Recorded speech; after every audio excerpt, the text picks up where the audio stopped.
ಶ್ರೀ ಗುರುಭ್ಯೋ ನಮಃ. ನಿನ್ನೆ ದಿವಸ ವಸುದೇವ ಯಜ್ಞ ಮಾಡಿದ್ದನ್ನ ನಾವು ನೋಡಿದ್ವಿ. ಯಜ್ಞ ಮುಗಿದ ಬಳಿಕ ಕೌರವ ಪಾಂಡವರೆಲ್ಲರೂ ಕೂಡ ತಮ್ಮ ದೇಶಗಳಿಗೆ ತೆರಳಿದರು. ಯಾದವರು ಮತ್ತೆ ನಂದಗೋಕುಲದಿಂದ ಬಂದಂತ ಗೋಪರು ಮಾತ್ರ ಸುಮಾರು ಅನೇಕ ತಿಂಗಳುಗಳ ಕಾಲ ಅಲ್ಲೇ ಇದ್ರು. 3 ತಿಂಗಳುಗಳ ಕಾಲ ಅಲ್ಲೇ ಇದ್ರು ಅನ್ನುವಂಥ ಕಥೆಯನ್ನು ನಾವು ನೋಡಿದ್ವಿ. ಅದಾದ ಬಳಿಕ ಇವತ್ತಿನ ಕಥೆಯಲ್ಲಿ ಭಾಗವತದ ದಶಮಸ್ಕಂದದ 85ನೇ ಅಧ್ಯಾಯದಲ್ಲಿ ಆ ಕಥೆಯನ್ನು ಗಮನಿಸಬೇಕು. ಒಮ್ಮೆ ಕೃಷ್ಣ ಮತ್ತು ಬಲರಾಮರಿಬ್ಬರು ಕೂಡ ದೈನಂದಿನ ಪದ್ಧತಿಯಂತೆ ತಂದೆ ತಾಯಿಗಳಿಗೆ ನಮಸ್ಕಾರ ಮಾಡುವ ಕಾರಣಕ್ಕಾಗಿ ಅವರಿಬ್ಬರು ಬಳಿಗೆ ಹೋದರು. ಕೃಷ್ಣ ಬಲರಾಮರಿಬ್ಬರು ಅವರನ್ನು ನಮಸ್ಕಾರ ಮಾಡಿದ ಮೇಲೆ ವಸುದೇವ ಅವರಿಬ್ಬರನ್ನು ಪ್ರಶಂಸೆ ಮಾಡ್ತಾ ಈ ರೀತಿಯಾಗಿ ಹೇಳಿದ. ಅವನಿಗೆ ದೊಡ್ಡ ದೊಡ್ಡ ಋಷಿಗಳ ಮುಖಾರವಿಂದದಿಂದ ಭಗವಂತನ ಮತ್ತು ಬಲರಾಮನ ಕಥೆಗಳನ್ನು ಕೇಳಿ ಈ ಸಂಗತಿ ನಿಚ್ಚಳವಾಗಿತ್ತು. ನನ್ನ ಮಕ್ಕಳು ಸಾಧಾರಣರಲ್ಲ, ಭಗವತ್ ಸ್ವರೂಪರಾದವರು ಅನ್ನುವಂಥದ್ದು ಗೊತ್ತಿದ್ದೇ ಇತ್ತು. ಆ ಮಕ್ಕಳನ್ನು ಅವನು ಪ್ರೇಮಪೂರ್ವಕವಾಗಿ ಸಂಬೋಧನೆ ಮಾಡಿ ಹೀಗೆ ಹೇಳಿದ: ಮಹಾಯೋಗೇಶ್ವರನಾದಂಥ ಕೃಷ್ಣನೇ, ಸನಾತನನಾದಂಥ ಸಂಕರ್ಷಣನೇ. ಕೃಷ್ಣ ಕೃಷ್ಣ ಮಹಾಯೋಗಿನ್ ಸಂಕರ್ಷಣ ಸನಾತನ, ಜಾನೇ ವಾಮಸ್ಯ ಯತ್ ಸಾಕ್ಷಾತ್ ಪ್ರಧಾನ ಪುರುಷವು ಪರವು. ನಿಮ್ಮಿಬ್ಬರನ್ನ ನಾನು ಪ್ರಕೃತಿ ಮತ್ತು ಪುರುಷ ಸ್ವರೂಪರಾದವರು, ಸಾಕ್ಷಾತ್ ಈಶ್ವರ ಸ್ವರೂಪರಾದವರು ಅಂತ ತಿಳಿದುಕೊಂಡಿದ್ದೇನೆ. ಇದೇನು ನನಗೆ ಹೊಸ ಸಂಗತಿ ಅಲ್ಲ. ಯತ್ರ ಏನ ಯಥೋ ಯಸ್ಮೈ ಯಜ್ಜದ್ ಯಥಾ ಯಥಾ ಸ್ಯಾಜ್ಯಂ ಭಗವಾನ್ ಸಾಕ್ಷಾತ್ ಪ್ರಧಾನ ಪುರುಷೇಶ್ವರ. ಈ ಜಗತ್ತು ಯಾವಾಗಲೇ ಬಂದಿರಲಿ, ಎಲ್ಲಿಂದನೇ ಬಂದಿರಲಿ, ಹೇಗೆ ಬಂದಿರಲಿ, ಇದು ನಿನ್ನಿಂದನೇ ಸೃಷ್ಟಿಯಾದದ್ದು. ನೀನೇ ಇದನ್ನು ಮುನ್ನಡೆಸಬೇಕಾದಂಥವನು ಮತ್ತು ನಿನಗಾಗಿಯೇ ಇದು ಸೃಷ್ಟಿಯಾಗಿದೆ. ಜಗತ್ತು ಯಾವಾಗ ಹುಟ್ಟಿತು, ಹೇಗೆ ಹುಟ್ಟಿತು, ಎಲ್ಲಿಂದ ಹುಟ್ಟಿತು ಅನ್ನುವಂಥ ಈ ಸೂಕ್ಷ್ಮವಾದ ರಹಸ್ಯಗಳೇನಿವೆ, ಜಗತ್ತಿನ ಸೃಷ್ಟಿಯ ರಹಸ್ಯಗಳು, ಅದು ನಮ್ಮಂತಹ ಜನಸಾಮಾನ್ಯರಿಗೆ ಅರ್ಥ ಆಗುವುದು ಇಲ್ಲ ಅಂತ ಅಷ್ಟೇ ಅಲ್ಲ. ವಸುದೇವನು ಕೂಡ ಹೇಳಿದ, ಅದೆಲ್ಲ ಎಲ್ಲಿಂದ ಬಂತು, ಹೇಗೆ ಬಂತು, ಯಾವಾಗ ಬಂತು ಅಂತ ತಿಳ್ಕೊಳ್ಳೋರು ಯಾರಿದ್ದಾರೆ? ನಮ್ಮ ಶಕ್ತಿಗೆ ಅದು ಎಟುಕುವಂಥ ವಿಷಯ. ಆದರೆ ಅದು ನಿನ್ನಿಂದ ಬಂದಿದ್ದು ಅನ್ನುವ ಸಂಗತಿಯನ್ನು ಮಾತ್ರ ನಾನು ಸ್ಪಷ್ಟವಾಗಿ ತಿಳ್ಕೊಂಡಿದ್ದೇನೆ. ಅದ್ರ ಬಗ್ಗೆ ನನಗೆ ವಿವಾದವಿಲ್ಲ. ಏತನ್ ನಾನಾವಿಧಂ ವಿಶ್ವಂ ಆತ್ಮಸೃಷ್ಟ ಮಧೋಕ್ಷರ ಆತ್ಮನಾನು ಪ್ರವಿಶ್ಯಾತ್ಮನ್ ಪ್ರಾಣೋ ಜೀವೋ ಬಿಭರ್ತ್ಯಜ. ಜನ್ಮ ಸ್ಥಿತಿ ಮೊದಲಾದಂಥ ಯಾವ ವಿಕಾರ ಇಲ್ಲದೇ ಇದ್ದವನು ನೀನು, ಪರಮಾತ್ಮನಾದವನು. ಈ ವಿಚಿತ್ರವಾದಂಥ ಜಗತ್ತನ್ನು ನೀನೇ ನಿರ್ಮಾಣ ಮಾಡಿದ್ದಿ ಮತ್ತು ಆ ಜಗತ್ತನ್ನು ನಿರ್ಮಾಣ ಮಾಡಿ ಅದರಲ್ಲಿ ಪ್ರಾಣಶಕ್ತಿಯನ್ನು ತುಂಬಿದವನು ನೀನೇ. ನೀನು ಪ್ರಾಣಶಕ್ತಿಯನ್ನು ತುಂಬಿದ್ದರಿಂದ ಈ ಜಗತ್ತು ಮುಂದುವರೆದಿದೆ. ಯಾವುದೇ ಏನಾದರೂ ಕಿಂಚಿತ್ ಸಾಮರ್ಥ್ಯ ಈ ಜಗತ್ತಿನಲ್ಲಿ ಚರಾಚರ ವಸ್ತುಗಳಲ್ಲಿ ಕಂಡು ಬಂದಿದ್ರೆ ಆ ಸಾಮರ್ಥ್ಯ ಯಾವುದೂ ಕೂಡ ಅವುಗಳ ಸ್ವಂತದ್ದಲ್ಲ. ಆ ಎಲ್ಲ ಶಕ್ತಿಯು ಕೂಡ ನಿನ್ನದೇ ಆದಂಥ ಶಕ್ತಿ. ಅದಕ್ಕೊಂದು ಉದಾಹರಣೆ ಕೊಡ್ತಾನೆ. ಬಾಣ ಪ್ರಯೋಗ ಮಾಡುವಂಥ ಒಬ್ಬ ಬಿಲ್ಲಾಳು ಬಾಣವನ್ನ ಎದುರಾಳಿಯ ಮೇಲೆ, ಶತ್ರುವಿನ ಮೇಲೆ ಪ್ರಯೋಗ ಮಾಡಿದರೆ ಆ ಶಕ್ತಿ ಬಾಣ ಪ್ರಯೋಗ ಮಾಡುವಂತಹ ಯೋಧನದೇ ಹೊರತು ಬಾಣದ ಸ್ವಂತದ ಶಕ್ತಿ ಅಲ್ಲ. ಬಾಣದಲ್ಲಿ ಕ್ರಿಯೆ ಆಗಲಿ, ಆ ಶತ್ರುವನ್ನು ಹೊಡೆದು ಉರುಳಿಸುವಂಥ ಸಾಮರ್ಥ್ಯ ಆಗಲಿ ಕಂಡಿದ್ರೆ ಅದು ಅದರ ಸ್ವಂತದ್ದಲ್ಲ, ಅದು ಆ ಬಿಲ್ಲಾಳುವಿನ ಶಕ್ತಿ. ಅದರಂತೆ ಸಮಸ್ತ ಜಡವಸ್ತುಗಳಲ್ಲಿ ಇರುವಂಥ ಶಕ್ತಿ ಏನಿದೆ ಅದು ನಿನ್ನದೇ ಆದಂಥ ಶಕ್ತಿಯ ಹೊರತು ಅವುಗಳ ಸ್ವಂತದ ಶಕ್ತಿ ಅಲ್ಲ. ಚಂದ್ರನಲ್ಲಿ ಕಾಂತಿ, ಅಗ್ನಿಯಲ್ಲಿ ತೇಜಸ್ಸು, ಸೂರ್ಯನಲ್ಲಿ ಪ್ರಭೆ, ನಕ್ಷತ್ರಗಳಲ್ಲಿನ ಮಿಂಚು, ಪರ್ವತದ ಸ್ಥಿರತೆ ಮತ್ತು ಭೂಮಿಯ ಧಾರಣ ಶಕ್ತಿ ಮತ್ತು ಭೂಮಿಯ ಗಂಧ ಇರುವಂಥ ಶಕ್ತಿ, ಇವೆಲ್ಲವೂ ಕೂಡ ನಿನ್ನದೇ ಆದಂಥ ಶಕ್ತಿ. ನೀರಿಗೆ ತನ್ನನ್ನು ಕುಡಿದವರನ್ನ ತರ್ಪಣ ಮಾಡುವಂಥ, ತೃಪ್ತಿಗೊಳಿಸುವ ಶಕ್ತಿ ಇದೆ ಮತ್ತು ಎಲ್ಲವನ್ನು ಸ್ವಚ್ಛಗೊಳಿಸುವಂಥ ಶಕ್ತಿ ಇದೆ. ಅವೆಲ್ಲವೂ ಕೂಡ ನಿನ್ನದೇ ಆದಂಥ ಶಕ್ತಿ. ವಾಯುವಿನಲ್ಲಿರುವಂಥ ಗಮನ ಶಕ್ತಿ, ಬೀಸುವ ಶಕ್ತಿ, ಇವೆಲ್ಲವೂ ಕೂಡ ನಿನ್ನಿಂದಲೇ ಬಂದಂತಹದ್ದು. ನಿನ್ನಿಂದ ಹೊರತಾಗಿ ಅವುಗಳಿಗೆ ಈ ಶಕ್ತಿ ಇಲ್ಲ. ಎಲ್ಲ ದಿಕ್ಕುಗಳಲ್ಲಿಯೂ ನೀನೇ ದಿಕ್ಕಿನ ಸ್ವರೂಪನಾಗಿದ್ದಿ. ಆ ದಿಕ್ಕುಗಳ ಅವಾಂತರ ದಿಕ್ಕು ಕೂಡ ನೀನೇ ಆಗಿದ್ದಿ. ಇಂದ್ರಿಯಗಳಿಗೆ ಸಂಬಂಧಪಟ್ಟಂತ ವಿಷಯಗಳು, ಇಂದ್ರಿಯಗಳ ಅಧಿದೇವತೆಗಳು, ಅದೆಲ್ಲವೂ ಕೂಡ ನೀನೇ ಆಗಿದ್ದಿ. ಪೃಥ್ವಿ ಮೊದಲಾದಂಥ ಮಹಾಭೂತಗಳೇನಿವೆ ಅಲ್ಲ, ಆ ಮಹಾಭೂತಗಳು, ಅದಕ್ಕೆ ಕಾರಣವಾದಂತಹ ತಾಮಸ ಅಹಂಕಾರ, ಸೂಕ್ಷ್ಮ ಮಹಾಭೂತಗಳು ಮತ್ತು ಪ್ರಧಾನ ಪ್ರಕೃತಿ ಅಂದ್ರೆ ಲಕ್ಷ್ಮೀದೇವಿಯಿಂದ ಅಭಿಮನ್ಯಮಾನವಾದಂತಹ ಪ್ರಧಾನ ಪ್ರಕೃತಿ ಏನಿದೆ ಅದೆಲ್ಲವೂ ಕೂಡ ನೀನೇ ಆಗಿದ್ದೆ. ನೀನೇ ಆಗಿದ್ದೆ ಅಂದ್ರೆ ಅವುಗಳ ಒಳಗೆ ನಿಂತು ಅವುಗಳನ್ನು ಮುನ್ನಡೆಸುವಂಥವನೇ ನೀನು. ನಶ್ವರೇಷ್ವಿಹ ಭಾವೇಶು ತದಸಿ ತ್ವಮನಶ್ವರಂ ಯಥಾ ದ್ರವ್ಯ ವಿಕಾರೇಶು ದ್ರವ್ಯ ಮಾತ್ರ ನಿರೂಪಿತಂ. ಬಂಗಾರದ ಸರ, ಬಂಗಾರದ ಬಳೆ ಅಥವಾ ಒಂದು ಬಂಗಾರದ ಪಾತ್ರ ಇತ್ಯಾದಿ ಅನೇಕ ವಸ್ತುಗಳನ್ನು ತಗೊಂಡ್ರೂ ಕೂಡ, ಅಥವಾ ಮತ್ತೊಂದು ಉದಾಹರಣೆಯನ್ನು ತಗೊಳ್ಳೋದಾದ್ರೆ ಮಣ್ಣಿನ ಗಡಿಗೆ ಅಥವಾ ಮಣ್ಣಿನ ಮತ್ತೆ ಯಾವುದೇ ಅಲಂಕಾರಿಕ ಸಾಮಗ್ರಿ ಇತ್ಯಾದಿಗಳನ್ನ ಯಾವುದನ್ನೇ ತಗೊಂಡ್ರೂ ಕೂಡ ಆ ಸಾಮಗ್ರಿಗಳನ್ನೆಲ್ಲ ಒಡೆದು ಹಾಕಿದ್ರೆ ಅಲ್ಲಿ ಉಳಿಯೋದೆಷ್ಟು ಮಣ್ಣು ಮಾತ್ರ. ಹಾಗೆ ಬಂಗಾರದ ಆಭರಣಗಳನ್ನೆಲ್ಲ ಕರಗಿಸಿ ಹಾಕಿದ್ರೆ ಅಲ್ಲಿ ಉಳಿಯುವಂಥ ಸಂಗತಿ ಏನು? ಅದರ ಮೂಲ ಕಾರಣ ಏನಿದೆಯಲ್ಲ ಸುವರ್ಣ, ಅದಷ್ಟೇ ಉಳಿಯೋದು. ಹಾಗೆ ಈ ಜಗತ್ತಿನ ಸಕಲ ವಸ್ತುಗಳು ನಾಶ ಆಗಿ ಹೋಗ್ತವೆ. ಅವು ನಾಶ ಆದ್ರೂ ಕೂಡ ಉಳಿಯುವಂಥ ವಸ್ತು ಯಾವುದು ಅಂದ್ರೆ ನೀನೊಬ್ಬನೇ. ಆಭರಣಗಳಲ್ಲಿ ಮೂಲ ಕಾರಣವಾಗಿರುವಂಥ ಬಂಗಾರದಂತೆ, ಗಡಿಗೆ ಮೊದಲಾದಂಥ ಮಣ್ಣಿನ ವಿಕಾರಗಳಲ್ಲಿ ಮೂಲವಾಗಿರುವಂಥ ಮಣ್ಣಿನಂತೆ ನೀನು ಈ ಜಗತ್ತಿಗೆ ಇದ್ದೀ. ತತ್ವಂ ರಜಸ್ತಮ ಇತಿ ಗುಣಾಃ ತದ್ವೃತ್ತಯಶ್ಚಯಾಃ ತೈ ಅರ್ಧ ಬ್ರಹ್ಮಣಿ ಪರೇ ಕಲ್ಪಿತಾಃ ಯೋಗಮಾಯೆಯ. ಮೂಲತಃ ನೀನು ಇರೋದು ನೀವು ಒಬ್ಬನೇ. ನಿನ್ನೊಳಗೆ ಈ ಸತ್ವ, ರಜಸ್ಸು, ತಮಸ್ಸು ಮೊದಲಾದ ಗುಣಗಳು ಮತ್ತು ಈ ಸಕಲ ಪ್ರಪಂಚ ಇವೆಲ್ಲವೂ ನಿನ್ನಲ್ಲೇ ಕಲ್ಪಿತವಾಗಿದೆ. ಇಂಥ ಕೆಲವು ಶ್ಲೋಕಗಳಿವೆಯಲ್ಲ, ಇವು ದ್ವೈತ ಶಾಸ್ತ್ರಕ್ಕೂ ಇವೇ ಮೂಲ, ಅದ್ವೈತ ಶಾಸ್ತ್ರಕ್ಕೂ ಇವೇ ಮೂಲ. ಶಾಸ್ತ್ರ ಕನ್ನಡಿ ಇದ್ದಂತೆ. ಕನ್ನಡಿ ಒಳಗೆ ನಮಗೆ ಕಾಣಿಸೋದು ನಮ್ಮ ಮುಖ, ಬೇರೆಯವ್ರ ಮುಖ ಅಲ್ಲ. ಬೇರೆಯವರು ಕನ್ನಡಿಯನ್ನು ತಮ್ಮ ಎದುರು ಹಿಡ್ಕೊಂಡ್ರೆ ಅವ್ರ ಮುಖ ಕಾಣಿಸ್ತದೆ. ಹಾಗೆ ನಾವು ಕನ್ನಡಿಯನ್ನು ನಮ್ಮ ಎದುರು ಹಿಡ್ಕೊಂಡ್ರೆ ಅಲ್ಲಿ ನಾವೇ ಕಾಣಿಸ್ತೇವೆ. ಅದರಂತೆ ಶಾಸ್ತ್ರ ದರ್ಪಣ ಇದ್ದಂತೆ. ಅವಾಗ ಕಾಣಿಸೋದು ನಮ್ಮ ಅಭಿಪ್ರಾಯಗಳು. ಎಷ್ಟೋ ಬಾರಿ ಆ ಅಭಿಪ್ರಾಯಗಳು ಸರಿ ಇರ್ಬೋದು, ತಪ್ಪಿರ್ಬೋದು, ಭಿನ್ನಾಭಿಪ್ರಾಯಗಳಿರ್ಬೋದು, ಅದೆಲ್ಲ ವಿಷಯ ಬೇರೆ. ಅಂತೂ ಜಗತ್ತಿನ ಮತ್ತು ಪರಮಾತ್ಮನ ಸಂಬಂಧ ಏನಿದೆಯಲ್ಲ ಅದನ್ನು ಒಬ್ಬೊಬ್ಬರು ವಾದಿಗಳು ಕೂಡ ಬೇರೆ ಬೇರೆ ರೀತಿಯಾಗಿ ನೋಡ್ತಿರ್ತಾರೆ. ಹಾಗೆ ನೋಡುವಂಥವರಿಗೆ ಇಂಥ ಕೆಲವು ಶ್ಲೋಕಗಳು ಅದ್ವೈತ ಪರವಾಗಿ, ವಿಶಿಷ್ಟಾದ್ವೈತ ಪರವಾಗಿ ಮತ್ತು ದ್ವೈತ ಪರವಾಗಿ ಒಬ್ಬರಿಗೆ ಕಾಣಿಸೋದಿದೆ. ಯೋಗ ಮಾಯೆಯಿಂದ ಕಲ್ಪಿತವಾದದ್ದು. ತಸ್ಮಾನ್ನ ಸಂತಮೀ ಭಾವಾಹ ಯರ್ಹಿ ತ್ವಯಿ ವಿಕಲ್ಪಿತಾಹ ತ್ವಂಚಾಮೀಷು ವಿಕಾರೇಶು ಹಿ ಅನ್ಯಥಾ ಅವ್ಯವಹಾರಿಕಃ. ಮೂಲತಃ ನೀನು ನಿರ್ವಿಕಾರನೇ, ಪರಮಾತ್ಮನಿಗೆ ಯಾವುದೇ ವಿಕಾರ ಇಲ್ಲ. ಆದರೆ ನಿನ್ನಲ್ಲಿ ಈ ಜಗತ್ತು ಕಲ್ಪಿತವಾದದ್ದು. ಮೂಲತಃ ಈ ಜಗತ್ತಿಗೆ ಅಸ್ತಿತ್ವ ಇಲ್ಲ, ಸ್ವಂತದ ಅಸ್ತಿತ್ವವೇ ಇಲ್ಲ. ಇದಕ್ಕೆ ಇಲ್ಲದೇ ಇದ್ರೂ ಕೂಡ ಜಗತ್ತು ನಿನ್ನಲ್ಲಿ ಕಲ್ಪಿತವಾದದ್ದು. ವಾಸ್ತವಿಕವಾಗಿ ಜಗತ್ತಿನ ವಿಕಾರಗಳ್ಯಾವುದು ಸತ್ಯ ಅಲ್ಲ. ಮೂಲ ಏನಿದೆ, ಮೂಲ ಒಂದೇ ಸತ್ಯ. ವಿಕಾರಗಳ್ಯಾವುದು ಸತ್ಯ ಅಲ್ಲ. ವಿಕಾರಗಳೆಲ್ಲವೂ ಮಿಥ್ಯಾನೆ, ಅವೆಲ್ಲ ವ್ಯಾವಹಾರಿಕವಾದದ್ದು. ಅವೆಲ್ಲ ಹೋದರೆ ಉಳಿಯೋದಂಥದ್ದು ನೀನೊಬ್ಬನೇ. ಈ ಜಗತ್ತಿನಲ್ಲಿರುವಂಥ ಎಲ್ಲ ವಸ್ತುಗಳಿಂದ ನಾವು ವ್ಯವಹಾರ ಮಾಡ್ತೀವಿ. ಮಣ್ಣಿನ ಗಡಿಗೆಯಿಂದ ನೀರನ್ನು ತರ್ತೀವಿ, ಅಡಿಗೆ ಮಾಡ್ತೀವಿ. ಬಂಗಾರದ ಆಭರಣಗಳಿಂದ ನಾವು ನಮ್ಮನ್ನು ಅಲಂಕಾರ ಮಾಡ್ಕೊಳ್ತೀವಿ. ಆದರೆ ಮೂಲದ ಬಂಗಾರವನ್ನು ತಗೊಂಡ್ರೆ ಆ ಬಂಗಾರದಿಂದ ನಮ್ಮನ್ನು ನಾವು ಅಲಂಕಾರ ಮಾಡ್ಕೊಳ್ಳಿಕ್ಕೆ ಬರೋದಿಲ್ಲ. ಅಥವಾ ಮಣ್ಣಿನ ಮುದ್ದೆನೊಂದು ನಮಗೆ ಕೊಟ್ಟರೆ ಅದರಲ್ಲಿ ನೀರು ತರಲಿಕ್ಕೂ ಆಗೋದಿಲ್ಲ, ಹಾಲು ಕಾಯಿಸ್ಲಿಕ್ಕೂ ಆಗೋದಿಲ್ಲ, ಅಡಿಗೆ ಮಾಡ್ಲಿಕ್ಕೂ ಆಗೋದಿಲ್ಲ. ಅಂತೂ ವಿಕಾರಗಳೇನಿವೆಯಲ್ಲ, ಬಂಗಾರದ ವಿಕಾರವಾಗಲಿ, ಮಣ್ಣಿನ ವಿಕಾರವಾಗಲಿ ಅಥವಾ ಕಟ್ಟಿಗೆಯ ವಿಕಾರವಾಗಲಿ, ಆ ವಿಕಾರ ಮಾತ್ರ ಇಂಥ ವ್ಯವಹಾರಕ್ಕೆ ಉಪಯೋಗ ಆಗುವಂಥದ್ದು. ಮೂಲ ದ್ರವ್ಯ ಯಾವತ್ತೂ ಯಾವ ಕೆಲಸಕ್ಕೂ ಬಾರಲಾರದು. ಹಾಗೆ ಪರಮಾತ್ಮ ಮೂಲ ಸ್ವರೂಪ ಏನಿದ್ದಾನಲ್ಲ, ಅವನು ಈ ಜಗತ್ತಿನ ವ್ಯವಹಾರದ ಕೆಲಸಗಳಿಗೆ ಉಪಯೋಗ ಆಗುವಂಥ ವ್ಯಕ್ತಿಯೇ ಅಲ್ಲ, ಉಪಯೋಗ ಆಗುವಂಥ ತತ್ವವೇ ಅವನಲ್ಲ. ಉಪಯೋಗ ಆಗುವಂಥ ತತ್ವಗಳು ಯಾವುವು ಅಂದರೆ ಈ ಸಂಗತಿಗಳು ಮಾತ್ರ, ಆಭರಣಗಳು ಮತ್ತು ಗಡಿಗೆ ಇತ್ಯಾದಿ ಸಂಗತಿಗಳು ಮಾತ್ರ. ಹೀಗೆ ನೇರವಾಗಿ ಇಲ್ಲೇನು ಅರ್ಥ ಇದೆಯಲ್ಲ, ಹೀಗೆ ಹೇಳಿದ್ರು ಅದು ಅದ್ವೈತವಾದಿಗಳಿಗೂ ಮತ್ತು ದ್ವೈತವಾದಿಗಳಿಗೂ ವಿರುದ್ಧವಾದಂತಹ ಅರ್ಥ ಏನಾಗೋದಿಲ್ಲ. ಯಾಕಂದ್ರೆ ಆ ಅರ್ಥವನ್ನು ನಾವು ತಗೊಳ್ಬೇಕಷ್ಟೇ. ಪುರಂದರದಾಸರು ಒಂದು ಹಾಡು ಮಾಡಿದ್ದಾರೆ, ಎಲ್ಲ ಲೋಳೆ ಲೊಟ್ಟೆ, ಸಂಸಾರ ಎಲ್ಲ ಲೋಳೆ ಲೊಟ್ಟೆ ಅಂತ. ಪೂರ್ಣ ಆ ಹಾಡಿನ ಪಲ್ಲವಿ ಅನುಪಲ್ಲವಿಗಳು ಚರಣಗಳೆಲ್ಲ ನೆನಪಿಗೆ ಬರ್ತಿಲ್ಲ. ಅಂತೂ ತಾರಾಸಗಟಾಗಿ ಸಂಸಾರವನ್ನೆಲ್ಲ ಸುಳ್ಳು ಅಂತ ಹೇಳ್ಬಿಟ್ರು ಪುರಂದರದಾಸರು ಕೂಡ. ಸಂಸಾರ ಸುಳ್ಳು ಅನ್ನುವಂಥ ಸಂಗತಿ ಪುರಂದರದಾಸರಿಗೂ ಮತ್ತು ಉಳಿದ ದಾಸರಿಗೂ ಜ್ಞಾನಿಗಳಿಗೂ ಸ್ವೀಕಾರಕ್ಕೆ ಅಯೋಗ್ಯವಾದ ಸಂಗತಿ ಏನಲ್ಲ. ಆದರೆ ಅವರು ಯಾವ ಅರ್ಥದಲ್ಲಿ ಸಂಸಾರವನ್ನು ಸುಳ್ಳು ಅಂದಿದ್ದಾರೆ ಅಂತ ನೋಡ್ಬೇಕಷ್ಟೇ.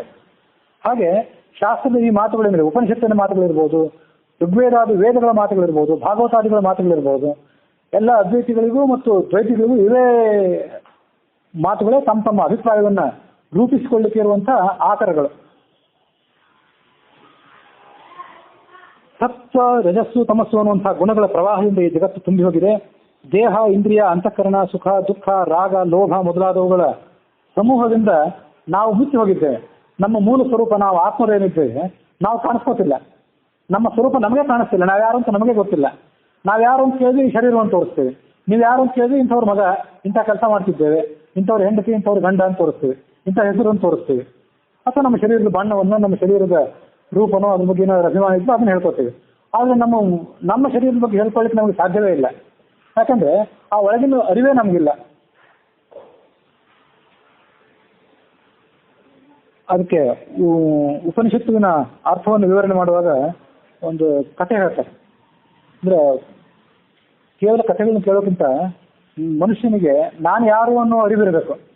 ಮತ್ತು ಒಂದು ವೇಳೆ ಆ ಅರಿವು ಇಲ್ಲದೇ ಇದ್ರೂ ಕೂಡ ನನ್ನ ಆವರಣಕ್ಕೆ ಮುಚ್ಚಿ ಹೋದಂತಹ ಸಂಗತಿ ಏನಿದೆ, ಆವರಣಗಳನ್ನು ತೊರೆದುಕೊಂಡು ಆತ ತನ್ನ ಮೂಲ ಸ್ವರೂಪವನ್ನು ತಿಳ್ಕೊಳ್ಬೇಕು. ಒಂದು ಹುಲಿ ಗರ್ಭಿಣಿಯಾಗಿತ್ತು. ಆ ಗರ್ಭಿಣಿ ಆದಂಥ ಹುಲಿ ಒಮ್ಮೆ ನೀರು ಕುಡಿಲಿಕ್ಕೆ ಎಂದು ಹೋದಾಗ ಒಬ್ಬ ಬೇಟೆಗಾರ ಬಂದ. ಅದನ್ನ ಹೊಡೆದು ಹಾಕಿದ ಆ ಹುಲಿ, ಗರ್ಭಿಣಿ ಆದಂಥ ಹೆಣ್ಣು ಹುಲಿಯನ್ನ. ಅದು ಸಾಯುವಾಗ ಒಂದು ಮರಿಯನ್ನು ಪ್ರಸವಿಸಿತು. ಆ ಮರಿ ಬೇಟೆಗಾರನ ಕಣ್ಣಿಗೆ ಬೀಳದಂತೆ ಬಹಳ ಕಷ್ಟಪಟ್ಟು ಅದನ್ನು ರಕ್ಷಣೆ ಮಾಡಿತು. ಅಂತೂ ಹುಲಿ ಸಾಕಿತ್ತು. ಆ ಮರಿ ಹೇಗೋ ದೈವವಶಾತ್ ಯಾರ ಕಣ್ಣಿಗೂ ಬೀಳದಂತೆ ತನ್ನನ್ನು ತಾನು ಕಾಪಾಡಿಕೊಂಡು ದೊಡ್ಡದಾಯಿತು. ದೊಡ್ಡದು ಆಗೋಕ್ಕಿಂತ ಮೊದಲು ಒಬ್ಬ ಕುರಿಗಾಹಿ ಆ ಹುಲಿ ಮರಿಯನ್ನು ತಗೊಂಡು ಹೋದ. ತನ್ನ ಕುರಿಗಳ ಮರಿಗಳ ಜೊತೆಗೆ ಅದನ್ನ ಸಾಕ್ತಾ ಇದ್ದ ಅವನು. ಅಂತೂ ಆ ಹುಲಿಯು ದೊಡ್ಡದಾಯಿತು, ಕುರಿ ಮರಿಗಳು ದೊಡ್ಡವಾದವು. ಆ ಕುರಿ ಮರಿಗಳನ್ನು ನೋಡಿ ಹುಲಿಯು ಕೂಡ ತಾನು ಅದರಂತೆ ಶಬ್ದ ಮಾಡ್ತಿತ್ತು. ಅದೇ ಆಹಾರವನ್ನು ತಿನ್ನಲಿಕ್ಕೂ ಪ್ರಯತ್ನ ಪಡ್ತಿತ್ತು. ನಿಸರ್ಗದಿಂದ ಅದೇ ಆಹಾರ ಒಂದು ವೇಳೆ ಹೊಟ್ಟೆಗೆ ಹಾಕಿದ್ರು ನಿಸರ್ಗ ಅಂದ್ರೆ ಹೊಟ್ಟೆ ತುಂಬಿಸಿತ್ತು. ಅಂತೂ ಅದು ದೊಡ್ಡದಾಗಿತ್ತು. ಮುಂದೊಂದು ಕಾಲಕ್ಕೆ ಯಾವುದೋ ಒಂದು ಸಂದರ್ಭದಲ್ಲಿ ಮತ್ತೊಂದು ಹುಲಿ ಈ ಹುಲಿಯನ್ನು ನೋಡಿತ್ತು. ಈ ಕುರಿ ಸಮೂಹದಲ್ಲಿರುವಂತಹ ಹುಲಿಯನ್ನ ಮತ್ತೊಂದು ನಿಜವಾದ ಕಾಡಿನಲ್ಲಿ ಬೆಳೆದಂತಹ ಹುಲಿ ನೋಡಿತ್ತು. ನೋಡೋದಕ್ಕೆ ಆಶ್ಚರ್ಯ ಆಯ್ತು. ಏನು ಈ ಹುಲಿ ಆ ಕುರಿಗಳಂತೆ ಶಬ್ದ ಮಾಡ್ತಿದೆಯಲ್ಲ, ಮಾಂಸ ತಿನ್ನೋದು ಬಿಟ್ಟು ಹುಲ್ಲು ತಿಂತಾ ಇದೆಯಲ್ಲ ಅಂತ ಆಶ್ಚರ್ಯ ಆಯ್ತು. ಆಶ್ಚರ್ಯ ಆದ್ಮೇಲೆ ನಿಧಾನವಾಗಿ ಆ ಕುರಿಯ ಗುಂಪಿನಲ್ಲಿರುವಂತಹ ಹುಲಿಯ ಕಡೆ ಬಂದು ಅದನ್ನ ಸ್ವಲ್ಪ ಹೊರಗೆ ಕರ್ಕೊಂಡು ಬಂತು. ನನ್ನ ಹತ್ರ ಬಾಯಲ್ಲಿ ಕರ್ಕೊಂಡು ಬಂದು ಆ ನೀರಿನಲ್ಲಿ ನೋಡು ಅಂತ ತೋರಿಸ್ತು. ತನ್ನ ಸ್ವರೂಪವನ್ನು ತೋರಿಸ್ತು, ಆ ಹುಲಿಯ ಸ್ವರೂಪವನ್ನು ತೋರಿಸ್ತು. ಇಬ್ಬರ ಸ್ವರೂಪವನ್ನು ಅದಕ್ಕೆ ತೋರಿಸಿ, ನಾನು ನೀನು ಇಬ್ರು ಒಂದೇ ಜಾತಿಯವರು, ಒಂದೇ ಸ್ವರೂಪದವರು, ಒಂದೇ ಶಕ್ತಿ ಉಳ್ಳವರು ಮತ್ತು ಒಂದೇ ಸ್ವರೂಪ ಉಳ್ಳವರು ಅಂತ ಅನ್ನೋದನ್ನ ಗಮನಿಸು ಅಂತ ಅದಕ್ಕೆ ತಿಳಿಸ್ಕೊಡ್ತು. ಆ ಹುಲಿಗೆ ಮೊದಲು ನಂಬಿಕೆ ಬರಲಿಲ್ಲ. ಕುರಿಗಳ ನಡುವೆ ಬೆಳೆದಂಥ ಹುಲಿಗೆ ಅದು ನಂಬಿಕೆ ಬರಲಿಲ್ಲ. ಅದು ಮತ್ತೆ ಕುರಿಗಳಂತೆ ಬ್ಯಾಗ ಅಂತ ಹಾಗಲ್ಲ, ಹೀಗೆ ಗರ್ಜನೆ ಮಾಡ್ಬೇಕು ಅಂತ ತೋರಿಸ್ಕೊಡ್ತದೆ.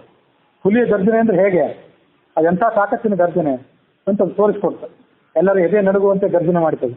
ಆ ಗರ್ಜನೆಯನ್ನು ಕೇಳಿ ಕೇಳಿ ಇದು ತಾನೂ ತನ್ನ ಸ್ವಭಾವ ಸಹಜವಾದಂತಹ, ಜಾತಿಗೆ ಸಹಜವಾದಂತಹ ಗರ್ಜನೆಯನ್ನು ಹೊರಹೊಮ್ಮಿಸುವುದನ್ನು ಕಲ್ತ್ಕೊಳ್ತು. ಹುಲ್ಲನ್ನು ಬಿಟ್ಟು ಮಾಂಸ ತಿನ್ನೋದನ್ನು ಕಲ್ತ್ಕೊಳ್ತು.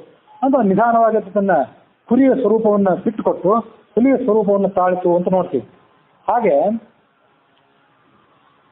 ದ್ವಾವಿಮೌ ಪುರುಷವಲೋಕೆ ಅಂತ ಹೇಳ್ತದಲ್ಲ ಭಗವದ್ಗೀತೆ. ಆಮೇಲೆ ಈ ಜಗವೆಂಬೋ ಗಿಡ ಹುಟ್ಟಿದೆ, ಅದರಲ್ಲಿ 2 ಹಕ್ಕಿಗಳಿವೆ. ಜಗವೆಂಬೋ ಗಿಡ ಹುಟ್ಟಾಯ್ತಣ್ಣ ಅಂತ ಒಂದು ಹಾಡೆಲ್ಲ ಕೇಳಿದ್ ನನಗೆ ನೆನಪು.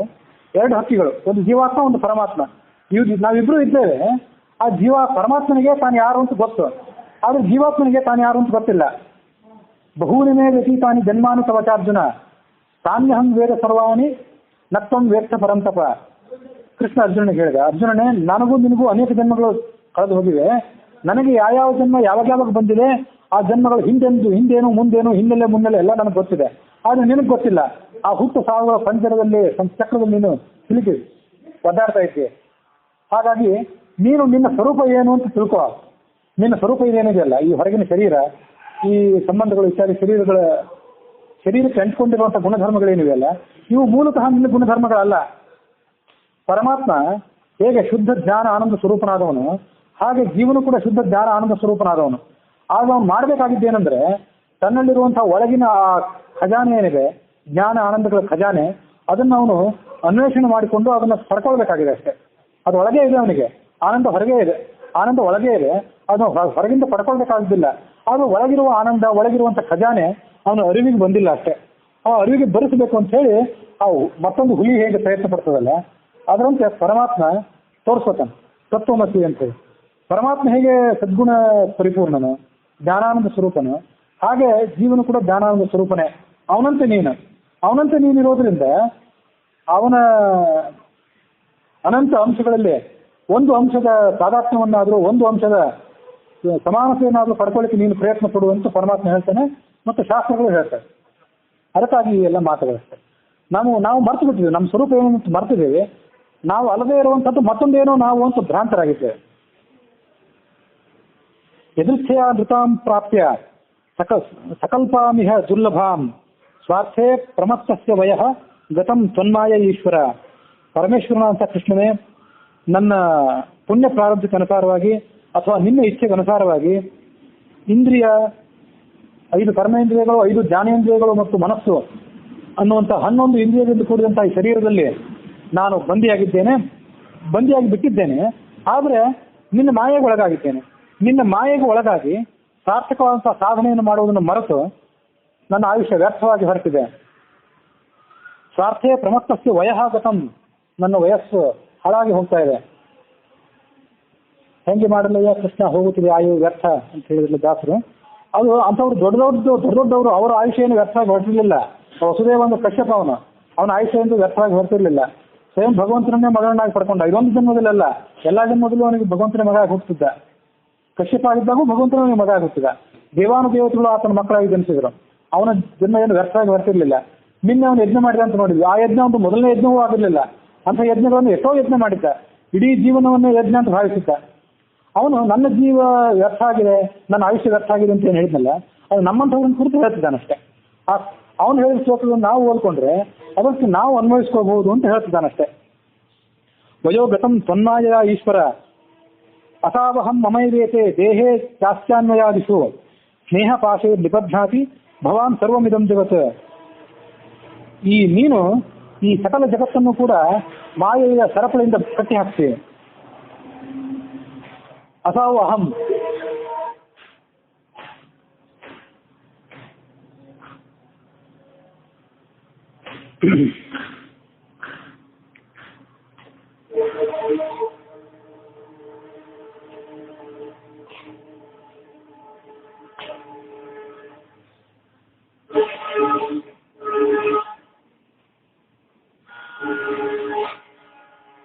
ಈ ಶರೀರ ನನ್ನದು ಅಂತ ತಿಳ್ಕೊತೇವೆ ನಾವು.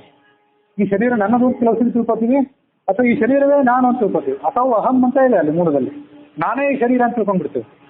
ಅದಷ್ಟೇ ಅಲ್ಲದೆ ಇವರೆಲ್ಲ ನಮ್ಮವರು, ಇವಳು ನನ್ನ ಹೆಂಡತಿ, ಇವನು ನನ್ನ ಗಂಡ, ನನ್ನ ಮಕ್ಕಳು, ನನ್ನ ಸ್ನೇಹಿತರು, ನನ್ನ ಬಂಧು ಬಾಂಧವರು ಅಂತ ತಿಳ್ಕೊತೀವಿ. ನಮ್ಮದು ಯಾವುದು ಅಲ್ಲದೆ ಇದ್ರೂ ಆ ಥರ ಭ್ರಾಂತಿ ಪಡ್ತೀವಿ.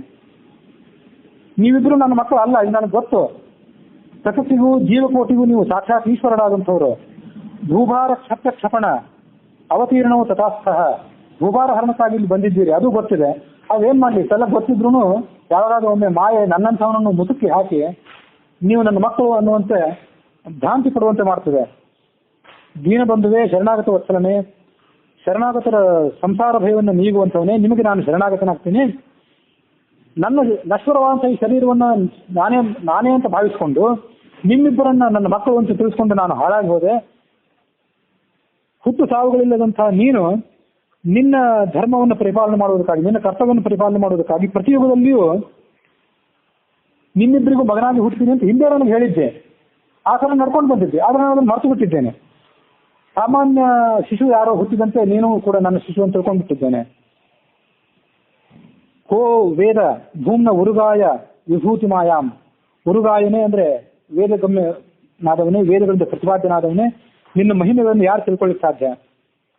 ವಸುದೇವನ ಈ ಮಾತನ್ನು ಕೇಳಿ ಕೃಷ್ಣ ಮತ್ತು ಬಲರಾಮರಿಬ್ಬರು ಕೂಡ ವಿನಯದಿಂದ ತಲೆ ತಗ್ಗಿಸ್ಕೊಂಡು ನಿಂತಿದ್ರಂತೆ. ಅಷ್ಟೆಲ್ಲ ಪ್ರಶಂಸೆ ಮಾಡ್ತಿದ್ದಾನೆ, ಅದರಿಂದ ಅವರು ಬೀಗಲಿಲ್ಲ, ಇಬ್ರು ಹೇಂಕಾರ ಪಡಲಿಲ್ಲ. ಇಬ್ರು ಕೂಡ ತಲೆ ತಗ್ಗಿಸ್ಕೊಂಡು ನಿಂತಿದ್ರು. ತಂದೆ ಎದುರಿಗೆ ವಿನಯವನ್ನು ತೋರಿಸಿದ್ರು. ತಂದೆಯೇ, ನಾವಿಬ್ರು ನಿನ್ನ ಮಕ್ಕಳೇ ಆಗಿದ್ದೇವೆ. ನಮ್ಮನ್ನು ಕುರಿತು ನೀನು ಈ ತತ್ವಜ್ಞಾನದ ಉಪದೇಶವನ್ನು ಮಾಡಿದ್ದಿ. ನೀನು ಹೇಳಿರುವಂತಹ ಪ್ರತಿಯೊಂದು ಮಾತು ಕೂಡ ಯುಕ್ತವಾಗಿದೆ, ಅದರಲ್ಲೇನು ಸಂದೇಹ ಇಲ್ಲ. ಯದುಶ್ರೇಷ್ಠನಾದವನೇ ನಾನು ಕೃಷ್ಣ ಮತ್ತು ಈ ಅಣ್ಣನಾದಂಥ ಬಲರಾಮ, ದ್ವಾರಕಾಪಟ್ಟಣದ ಈ ಪ್ರಜೆಗಳು, ಇವೆಲ್ಲವೂ ಕೂಡ ಬ್ರಹ್ಮನ ಅಭಿನ್ನ ರೂಪವೇ ಇವೆಲ್ಲ. ಸರ್ವೇತ್ಯೇವಂ ಯದುಶ್ರೇಷ್ಠ ವಿಮೃಶ್ಯಾಹ ಸಚರಾಚರಂ. ಅದ್ವಿತೀಯನು ಸ್ವಯಂ ಜ್ಯೋತಿಯೂ ಆಗಿರುವಂತಹ ಆತ್ಮನೊಬ್ಬನೇ ಇದ್ದಾನೆ. ಅವನೊಬ್ಬನೇ ಇದ್ರೂ ಕೂಡ ಎಲ್ಲ ವಿಭಿನ್ನ ರೂಪಗಳಿಂದ ಅವನು ಕಾಣಿಸ್ಕೋತಾ ಇದ್ದಾನೆ. ಅದಷ್ಟೇ ಅಲ್ಲ, ಪಂಚಮಹಾಭೂತಗಳು ಆಕಾಶ, ವಾಯು, ಅಗ್ನಿ, ಜಲ ಮೊದಲಾದಂತಹ ವಿಕಾರಗಳು ಕೂಡ ಆ ಪರಮಾತ್ಮನಿಂದಲೇ ಬಂದಿರುವಂಥವು. ದೊಡ್ಡದೊಂದು ಸಾಗರದಿಂದ ಒಂದು ತಂಬಿಗೆಯಲ್ಲಿ ನೀರು ತಂದ್ವಿ, ಮತ್ತೊಂದು ಸಣ್ಣ ಲೋಟದಲ್ಲಿ ನೀರು ತಂದ್ವಿ, ದೊಡ್ಡ ಹಂಡೆಯಲ್ಲಿ ನೀರು ತಂದ್ವಿ. ನೀರು ತಂದ್ರೂ ಕೂಡ ನೀರುಗಳಿಗೇನು ವ್ಯತ್ಯಾಸ ಇಲ್ಲ. ಆ ಹಂಡೆಯಲ್ಲಿ, ಲೋಟದಲ್ಲಿ, ತಂಬಿಗೆಯಲ್ಲಿ, ಬಿಂದಿಗೆಯಲ್ಲಿ, ದೊಡ್ಡ ಟ್ಯಾಂಕಿನಲ್ಲಿ ಆ ನೀರನ್ನು ತುಂಬೋದಕ್ಕಿಂತ ಮೊದಲು ನೀರು ಒಂದೇ ಆಗಿತ್ತು. ನೀವು ತುಂಬಿ ಅದನ್ನು ಪ್ರತ್ಯೇಕವಾಗಿ ತಂದಿಟ್ರೆ ಅದು ಬೇರೆ ಅಂತ ನಿಮಗೆ ಕಾಣಿಸ್ತು. ಅವನ್ನೆಲ್ಲ ತೊಗೊಂಡೋಗಿ ಮತ್ತೆ ಸಾಗರಕ್ಕೆ ಹಾಕಿಬಿಟ್ರೆ ಅದೆಲ್ಲ ಒಂದೇ ಆಗೇ ಇರ್ತದೆ. ಮೂಲತಃ ಅದರಲ್ಲಿ ಭೇದ ಇಲ್ಲ. ಹಾಗೆ ಈ ಪರಮಾತ್ಮ ಒಬ್ಬನೇ ಆಗಿದ್ರು ಕೂಡ ನಿಮ್ಮ ಶರೀರದಲ್ಲಿ, ಅವರ ಶರೀರದಲ್ಲಿ, ಅವರ ಮತ್ತೊಬ್ಬರ ಶರೀರದಲ್ಲಿ ಹೀಗೆ ಬೇರೆ ಬೇರೆ ರೀತಿಯಲ್ಲಿ ಆತ ವ್ಯಕ್ತ ಆಗ್ತಾನೆ. ಮೂಲತಃ ಅವನೊಬ್ಬನೇ. ಕೃಷ್ಣನ ಈ ಮಾತನ್ನು ಕೇಳಿ ಆ ವಸುದೇವನಿಗೆ ನಾನಾತ್ವ ಬುದ್ಧಿ ಹೊರಟೋಯ್ತಂತೆ. ಈ ಜಗತ್ತೆಲ್ಲವೂ ಬೇರೆ ಬೇರೆ ಭಿನ್ನವಾದದ್ದು ಅನ್ನೋ ಬುದ್ಧಿನೇ ಅವನು ಹೊರಟೋಯ್ತು. ನೇಹ ನಾನಾಸ್ತಿಕಿಂತನ ಅಂತ ಉಪನಿಷತ್ತು ಏನು ಹೇಳ್ತದಲ್ಲ, ಉಪನಿಷತ್ತಿನ ಸಾಕ್ಷಾತ್ಕಾರವನ್ನು ಮಾಡ್ಕೊಂಡ. ದ್ವೈತದ ದೃಷ್ಟಿಯಿಂದಲೂ ಕೂಡ ನಾವು ತಕ್ಕ ಅರ್ಥವನ್ನು ಮಾಡ್ಕೊಳ್ಬೋದು. ಹಿಂದೆ ಹೇಳಿದಂತೆ ದ್ವೈತಗಳಾದವರು ಅದು ತಮಗೆ ಅಪೇಕ್ಷಿತವಾದ ಅರ್ಥವನ್ನು ತಗೊಳ್ಬಹುದು, ಅದ್ವೈತದ ಉಪಾಸನೆ ಮಾಡುವುದು ಕೂಡ ತಮ್ಮ ತಮ್ಮ ಅಪೇಕ್ಷಿತವಾದಂತಹ ಅರ್ಥವನ್ನು ತಗೊಳ್ಬಹುದು. ನೇಹ ನಾನಾಸ್ತಿಕಿಂತನ ಅಂತಂದ್ರೆ ಪರಮಾತ್ಮನನ್ನು ಬಿಟ್ಟು ಬೇರೆ ಯಾವುದಕ್ಕೂ ಕೂಡ ಅಸ್ತಿತ್ವವೇ ಇಲ್ಲ. ಹಗ್ಗದಲ್ಲಿ ಹಾವು ಹೇಗೆ ಕಂಡಿರ್ತದಲ್ಲ ಹಾಗೆ ಈ ಜಗತ್ತು. ಹಾವು ಸುಳ್ಳು, ಹಗ್ಗ ಒಂದೇ ಸತ್ಯ. ಕಪ್ಪೆ ಚಿಪ್ಪು ಒಂದು ಬಿಸಿಲಿನಲ್ಲಿ ಹೊಳೆತಿರ್ತದೆ, ಅದು ನೋಡಿ ಯಾರೋ ಬೆಳ್ಳಿ ಅಂತ ತಿಳ್ಕೋತಾರೆ. ಕಪ್ಪೆ ಚಿಪ್ಪು ಸತ್ಯ, ಬೆಳ್ಳಿ ಸುಳ್ಳು. ಹಾಗೆ ಈ ಜಗತ್ತು ಸುಳ್ಳಾದದ್ದು. ಇದು ಅದ್ವೈತ ಶಾಸ್ತ್ರದ ಧೋರಣೆ. ಆ ಕಪ್ಪೆ ಚಿಪ್ಪು ಸತ್ಯ, ಹಗ್ಗ ಸತ್ಯ, ಹಾವು ಸುಳ್ಳು ಮತ್ತು ಬೆಳ್ಳಿ ಸುಳ್ಳು ಅಂತ ಏನು ಹೇಳ್ತದಲ್ಲ, ಅದರಂತೆ ದ್ವೈತದ ಧೋರಣೆಯಲ್ಲಿ ಕೂಡ, ದ್ವೈತದ ಉಪಾಸನಾ ಪದ್ಧತಿಯಲ್ಲಿ ಕೂಡ ಉಪಾಸನೆಗೆ ಯೋಗ್ಯವಾದದ್ದು, ಶಾಶ್ವತವಾದದ್ದು, ಸತ್ಯವಾದದ್ದು, ಅತ್ಯಂತ ಮಹತ್ವವುಳ್ಳದ್ದು ಅಂದ್ರೆ ಅದೊಂದೇ, ಆ ಬ್ರಹ್ಮ ಒಂದೇ. ಆ ಉಳಿದದ್ದು ಬಿಟ್ಟು, ಆ ಬ್ರಹ್ಮ ಬಿಟ್ಟು ಈ ಉಳಿದ ವಸ್ತುಗಳೇನಿವೆಲ್ಲ, ಈ ಉಳಿದೆಲ್ಲ ವಸ್ತುಗಳು ಕೂಡ ಅಸಾರವಾದದ್ದು, ಕ್ಷಣಿಕವಾದದ್ದು. ಸತ್ಯ ಇರ್ಬೋದು, ಸುಳ್ಳೇನಲ್ಲ, ಇದು ಸತ್ಯ ಹೌದು, ಆದರೆ ಅದು ಕ್ಷಣಿಕವಾದದ್ದು, ಮಹತ್ವವಿಲ್ಲ ಅದಕ್ಕೆ. ಹಾಗಾಗಿ ಸುಳ್ಳನ್ನು ಹೇಗೆ ನಾವು ತಿರಸ್ಕಾರ ಮಾಡ್ತೀವಲ್ಲ, ಹಾಗೆ ಅಸಾರವಾದಂಥ ಈ ಜಗತ್ತನ್ನು ತಿರಸ್ಕಾರ ಮಾಡಿ ಅಂತ ಅರ್ಥ.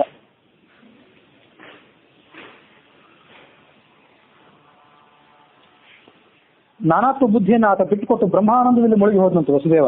ಮಾತು ನಿಂತು ಹೋಯಿತು, ಆತನ ಮನಸ್ಸು ನಿರ್ವಿಷಯವಾಗಿ ಹೋಯಿತು, ಮನಸ್ಸು ಖಾಲಿ ಆಗಿಬಿಡ್ತು. ಮನಸ್ಸಿನ ನಮಗೆ ಈ ಭೌತಿಕ ವಿಷಯಗಳು ತುಂಬಿರೋದ್ರಿಂದ ನಾವೇನೇನೋ ಆಲೋಚನೆ ಮಾಡ್ತಿದ್ವಿ. ಆತನ ಮನಸ್ಸು ನಿರ್ವಿಷಯವಾಯಿತು. ಸಮಸ್ತ ದೇವತೆಗಳಿಗೂ ತಾಯಿ ಅಂತ ದೇವಕಿಯು ಅಲ್ಲೇ ಕೂತ್ಕೊಂಡಿದ್ಲು. ಅವಳಿಗೆ ಈ ಎಲ್ಲ ಭಗವಂತನ ಚರಿತ್ರೆಗಳು ನೋಡಿ ಬಹಳ ಆಶ್ಚರ್ಯ ಆಯಿತು. ಆಮೇಲೆ ಅವಳು ಏನು ಮಾಡಿದ್ಲಂದ್ರೆ, ಇವರಿಬ್ಬರು ಭಗವಂತರೇ ಅನ್ನುವಂಥ ಸಂಗತಿ ಅವಳಿಗೂ ಗೊತ್ತಿತ್ತು. ಈಗ ಮತ್ತೊಮ್ಮೆ ಆ ಸಂಗತಿ ನಿಚ್ಚಳ ಆಯಿತು. ನಿಚ್ಚಳ ಆದ ಕೂಡಲೇ ಅವರ ಎಲ್ಲ ಲೀಲೆಗಳನ್ನು ಆಕೆ ಸ್ಮರಣೆ ಮಾಡಿಕೊಂಡು ಆ ಕೃಷ್ಣ ಬಲರಾಮರಿಬ್ಬರು ತಮ್ಮ ಗುರು ಸಾಂದೀಪನಿ ಋಷಿ ಇದ್ನಲ್ಲ, ಅವನ ಮಗ ಒಬ್ಬ ಸತ್ತು ಹೋಗಿದ್ದ ಸಣ್ಣ ವಯಸ್ಸಿನಲ್ಲೇ, ಅವನನ್ನು ಬಿಡಿಸ್ಕೊಂಡು ಬಂದಿದ್ರಲ್ಲ ಯಮಲೋಕದಿಂದ.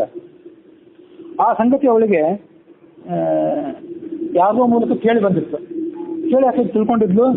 ಆಶ್ಚರ್ಯ ಆಗಿತ್ತು ಅವಳಿಗೆ. ಈ ಕ್ಷಣದಲ್ಲಿ ಆಕಸ್ಮಿಕವಾಗಿ ತನ್ನ 6 ಜನ ಮಕ್ಕಳು ಕಂಸನ ಕೈಯಲ್ಲಿ ಸಿಕ್ಕು ಬಂಡೆ ಕಲ್ಲಿನ ಮೇಲೆ ಅಪ್ಪಳೆ ಸ್ವಲ್ಪ ಸತ್ತೋಗಿದ್ರಲ್ಲ, ಅವ್ರ ಸ್ಮರಣೆ ಬಂತು ಒಮ್ಮೆಲೆ ಆಕೆಗೆ. ಒಮ್ಮೆಲೆ ಸ್ಮರಣೆ ಬಂತು. ಆಕೆ ಏನು ಮಾಡಿದ್ಲಂದ್ರೆ, ಬಲರಾಮ ಮತ್ತು ಕೃಷ್ಣರೇ, ನೀವಿಬ್ಬರು ಆದಿಪುರುಷರು ಅಂತ ನಾನು ತಿಳಿದಿದ್ದೇನೆ. ನೀವು ನನ್ನ ಗರ್ಭದಲ್ಲಿ ಹುಟ್ಟು ಬಂದು ಭೂಭಾರ ಹರಣಕ್ಕಾಗಿ ಪ್ರಯತ್ನ ಪಡ್ತಾ ಇದ್ದೀರಿ. ನಿಮ್ಮ ಮಹಿಮೆ ಅಪಾರವಾದದ್ದು. ನಿಮ್ಮ ಗುರುಗಳಾದಂತಹ ಸಾಂದೀಪನಿ ಋಷಿಗಳ ಮಗ ಮರಣ ಹೊಂದಿ ಬಹಳ ದಿವಸಗಳು ಕಳೆದು ಹೋಗಿದ್ದು, ಅವನನ್ನು ನೀವು ತಂದು ಕೊಟ್ರಿ, ಗುರುದಕ್ಷಿಣೆ ರೂಪದಿಂದ ಸಮರ್ಪಣೆ ಮಾಡಿದಿರಿ ಅಂತ ನಾನು ಕೇಳಿದ್ದೇನೆ. ಕಂಸ ನನ್ನ ಮಕ್ಕಳನ್ನೇನು ಕೊಂದಲ್ಲ, ಆ 6 ಜನರನ್ನು ನಾನು ಈಗ ನೋಡ್ಬೇಕು ಅಂತ ಅಪೇಕ್ಷೆ ಪಟ್ಟಿದ್ದೇನೆ. ಹಾಗಾಗಿ ನನಗೆ ಅವರನ್ನು ತಂದು ಕೊಡಿ ಅಂತ ಕೇಳಿಲ್ಲ ಅವಳು.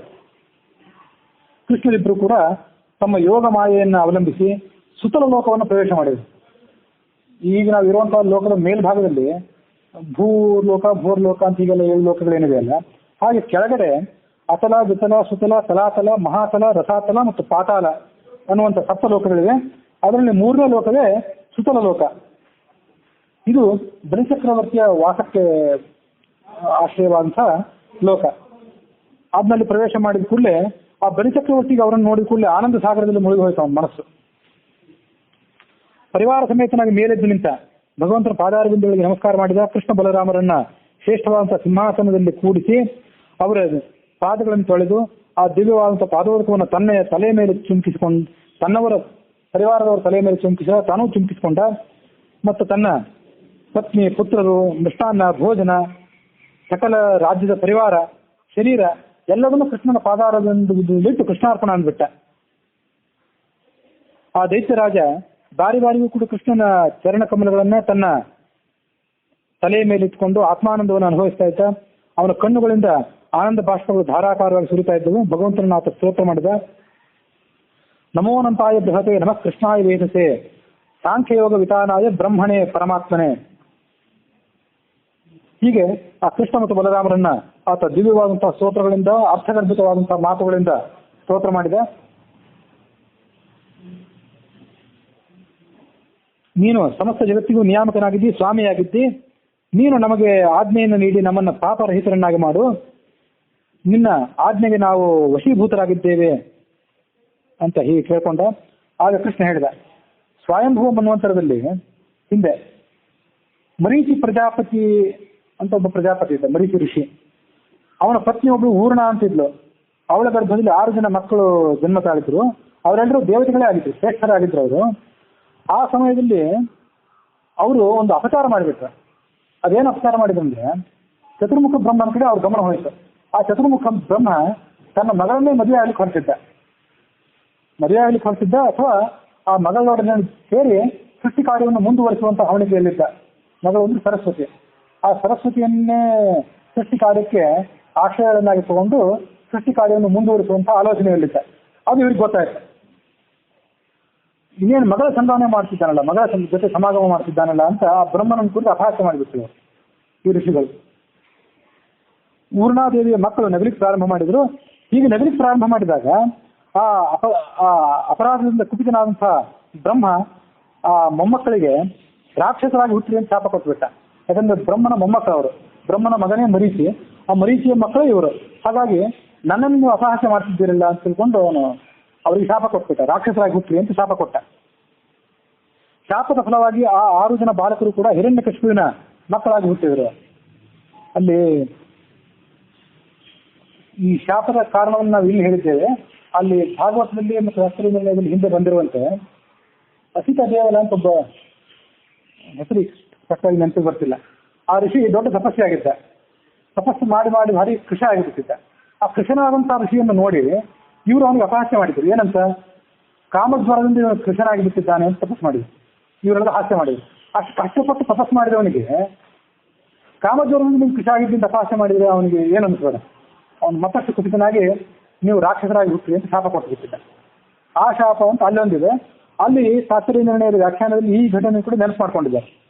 ಹರಿವಂಶದಲ್ಲಿ ಭಾಗವತದಲ್ಲಿ ಇಲ್ಲಿ ಈ ಘಟನೆ ಇದೆ ಅಂತ. ಇವೆರಡು ಘಟನೆಯೂ ಕೂಡ ಅವರಿಗೆ ರಾಕ್ಷಸ ಜನ್ಮ ಬರಲಿಕ್ಕೆ ಕಾರಣ ಆಗಿದ್ದಿರಬೇಕು. ಹಿರಣ್ಯಕಶಿಪುವಿನ ಮಕ್ಕಳಲ್ಲ ಅವರು, ಹಿರಣ್ಯಾಕ್ಷನ ಮಕ್ಕಳು ಅಂತ ಅಲ್ಲಿ ಹೇಳಿದ ನೆನಪು. ಅದು ಮುದ್ರಣದಲ್ಲಿದೆ, ನನಗೆ ಈಗ ನೆನಪಿಗೆ ಬರ್ತಿಲ್ಲ ಅಷ್ಟೇ. ಅವ್ರು ಯಾರ ಮಕ್ಕಳು ವಾಸ್ತವಿಕವಾಗಿ ಅಂತ ನನಗೆ ಸ್ಪಷ್ಟವಾಗಿ ನೆನಪಿಗೆ ಬರ್ತಿಲ್ಲ. ಹಿರಣ್ಯಾಕ್ಷನ ಮಕ್ಕಳಿಗಿರಬೇಕು ಅಥವಾ ಹಿರಣ್ಯಾಕ್ಷನ ಮಕ್ಕಳು ಅಲ್ಲ. ಹಿರಣ್ಯಕಶಿಪು ಮತ್ತು ಹಿರಣ್ಯಾಕ್ಷ ಇವರಿಬ್ಬರು ಅಣ್ತಂಬಂದ್ರು. ಅದರಲ್ಲಿ ಆ ಹಿರಣ್ಯಾಕ್ಷ ಏನಿತ್ತಲ್ಲ, ಹಿರಣ್ಯಾಕ್ಷನ ಮಗ ಕಾಲನೇಮಿ, ಆ ಕಾಲನೇಮಿಯ ಮಕ್ಕಳು ಇವರಲ್ಲ. ಮೂಲತಃ ಕಾಲನೇಮಿಯ ಮಕ್ಕಳಾಗಿ ಹುಟ್ಟಿ ಅವರು 6 ಜನ ಕೂಡ ಜನ್ಮ ತಾಳಿದ್ರು, ಷಡ್ಗರ್ಭರು ಅಂತೇಳಿ.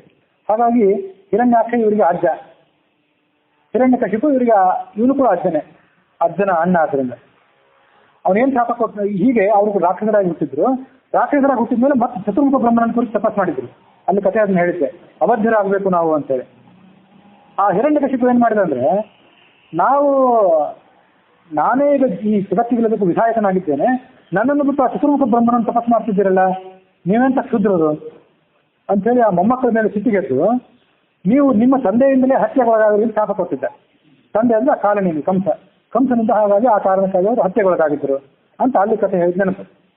ಇಲ್ಲಿ ಒಂದು ತಪ್ಪಿದ್ರು ಅಲ್ಲಿ ಆ ಧ್ವನಿ ಮುದ್ರಣದಲ್ಲಿ ಅದೆಲ್ಲ ಸರಿ ಇದೆ. ರಾಕ್ಷಸಿಯಲ್ಲಿ ಹುಟ್ಟಿದ ಬಳಿಕ ಯೋಗಮಾಯ ದುರ್ಗಾದೇವಿ ಅವಳೇನ್ ಮಾಡಿದ್ದಂದ್ರೆ, ಗರ್ಭದಲ್ಲಿ ಅವ್ರು ಹುಟ್ಟಿದ ಕೂಡಲೇ ಈ ಯೋಗಮಾಯ ದೇವಕಿಯ ಗರ್ಭದಲ್ಲಿ ಆ ಮಕ್ಕಳನ್ನು ಇರಿಸಿದ್ಲು. ದೇವಕಿಯ ಗರ್ಭದಿಂದ ಅವ್ರು ಹುಟ್ಟಿದ ಕೂಡಲೇ ಆ ಮಕ್ಕಳನ್ನ ಕಂಸ ಅನುಕ್ರಮವಾಗಿ ನಿರ್ದಯವಾಗಿ ಕೊಂದು ಹಾಕಿದ. ಕೃಷ್ಣ ಹೇಳಿದ, ಆ ಮಕ್ಕಳು ನನ್ನ ಸಹೋದರರು, ಅವರನ್ನು ನೋಡಬೇಕು ಅಂತ ನನ್ನ ತಾಯಿ ಅಂತ ದೇವಕಿ ಇವತ್ತು ಕಾತರಳಾಗಿದ್ದಾಳೆ. ಹಾಗಾಗಿ ಆ ಮಕ್ಕಳನ್ನ ನಾನು ಇವತ್ತು ಕರ್ಕೊಂಡು ಹೋಗ್ಬೇಕು ಅಂತ ಅಪೇಕ್ಷೆ ಪಡ್ತೇನೆ. ಸ್ಮರ, ಉದ್ದೀತ, ಪರಿಷ್ವಂಗ, ಪತಂಗ, ಕ್ಷುದ್ರಧೃತ್ ಮತ್ತು ಘೃಣಿ ಅಂತ 6 ಜನ ಆ ಮಕ್ಕಳು ಅವರನ್ನ ತಂದು ಕೊಡುವಂತ ಕೇಳಿದ.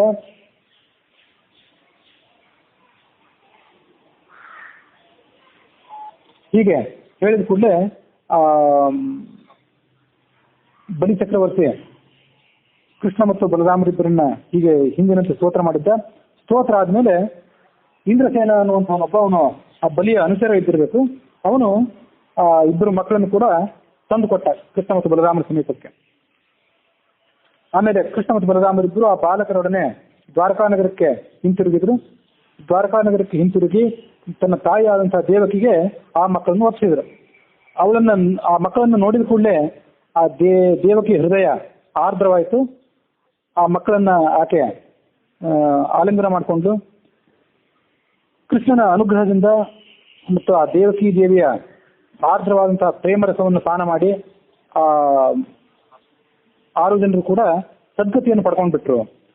ಅಮೃತಮಯವಾದಂತಹ ಆ ಪ್ರೇಮರಸವನ್ನು ಅವರು ಕುಡಿದಿದ್ದರಿಂದ ಕೃಷ್ಣನ ಅಂಗಸ್ಪರ್ಶದಿಂದ ಯೋಗಿಗಳಿಗೂ ಕೂಡ ದುರ್ಲಭವಾದಂತಹ ಆತ್ಮ ಸಾಕ್ಷಾತ್ಕಾರವನ್ನು ಅವರು ಪಡ್ಕೊಂಡ್ರು ಅಂತ ಇದೆ ಭಾಗವತದಲ್ಲಿ. ಆತ್ಮ ಸಾಕ್ಷಾತ್ಕಾರ ಆದ ಕೂಡಲೇ ಆ 6 ಮಂದಿ ಬಾಲಕರು ಕೂಡ ಕೃಷ್ಣನಿಗೆ, ದೇವಕಿ ಮಾತೆಗೆ, ತಂದೆ ಆದಂತಹ ವಸುದೇವನಿಗೆ ಮತ್ತು ಅಣ್ಣನಾದಂತಹ ಬಲರಾಮನಿಗೆ, ಹೀಗೆ ಎಲ್ಲರಿಗೂ ಕೂಡ ಅವರು ನಮಸ್ಕಾರ ಮಾಡಿದ್ರು. ನಮಸ್ಕಾರ ಮಾಡಿ ಎಲ್ಲ ಪ್ರಾಣಿಗಳು ನೋಡ್ತಿದ್ದಂತೆ ಅಲ್ಲಿ ದಿವ್ಯವಾದಂತಹ ರಥ ಶಬ್ದದಿಂದ ಬಂತು. ಆ ರಥಗಳಲ್ಲಿ ಕೂತ್ಕೊಂಡು ಅವರು ಪ್ರಯಾಣ ಮಾಡಿಬಿಟ್ರು. ಹತ್ತು ಹೋಗಿದ್ದಂತ ತನ್ನ ಮಕ್ಕಳು ಜೀವಂತವಾಗಿ ಬಂದು ಮತ್ತೆ ಪರಲೋಕಕ್ಕೆ ಹೊರಟು ಹೋದ್ರು, ಸದ್ಗತಿಯನ್ನು ಪಡೆದ್ರು ಅನ್ನೋದನ್ನು ಕೇಳಿ ಆ ದೇವಕಿಗೆ ಅದೊಂದು ಅದ್ಭುತವಾದಂತಹ ಆಶ್ಚರ್ಯ ಸಂಗತಿ ಅಂತ ಅನಿಸ್ತು.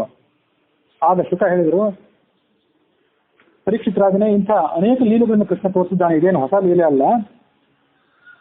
1000 ವರ್ಷಗಳು ಹೇಳ್ತಾ ಕೂತ್ರು ಕೂಡ ಮುಗಿಯದಷ್ಟು ಲೀಲೆಗಳ ಹೊಂದಿದೆ. ಸಂಕ್ಷಿಪ್ತವಾಗಿ ಆ ಲೀಲೆಗಳನ್ನು ನಾನು ವರ್ಣನೆ ಮಾಡಿದ್ದೇನೆ ಅಂತ ಹೇಳಿದ್ರು. ಅಲ್ಲಿಗೆ ಮಹಾಪುರಾಣವಾದಂತಹ ಪಾರಮಹಂಸ ಸಂಹಿತ ಆಗಿರುವಂತಹ ಭಾಗವತದ ದಶಮಸ್ಕಂದದ 85ನೇ ಅಧ್ಯಾಯ ಮುಕ್ತಾಯವಾಗಿದೆ. 86ನೇ ಅಧ್ಯಾಯದಲ್ಲಿ ಭಾಗವತದಲ್ಲಿ ಸುಭದ್ರಾಹರಣ ಇದೆ. ಇದನ್ನು ಹಿಂದೆ ಹೇಳಿದ್ದೇನೆ, ಕಥೆಯಲ್ಲಿ ಅಧ್ಯಾಯದಲ್ಲಿ ಏನಿದೆ ಅಂತ ತಿಳಿಸಿದೆ ಅಷ್ಟೇ. ಹೀಗೆ ಸುಭದ್ರಾಹರಣ ಅನ್ನುವಂತಹ ಪ್ರಸಂಗ ಇದೆ. ಸುಭದ್ರೆಯನ್ನ ಮದುವೆ ಮಾಡಿ ಕೃಷ್ಣ ಕಳಿಸಿಕೊಟ್ಟ. ಕೃಷ್ಣನ ಭಕ್ತರ ಮತ್ತೊಂದು ಪ್ರಸಂಗ ಇದೆ ಭಾಗವತದಲ್ಲಿ.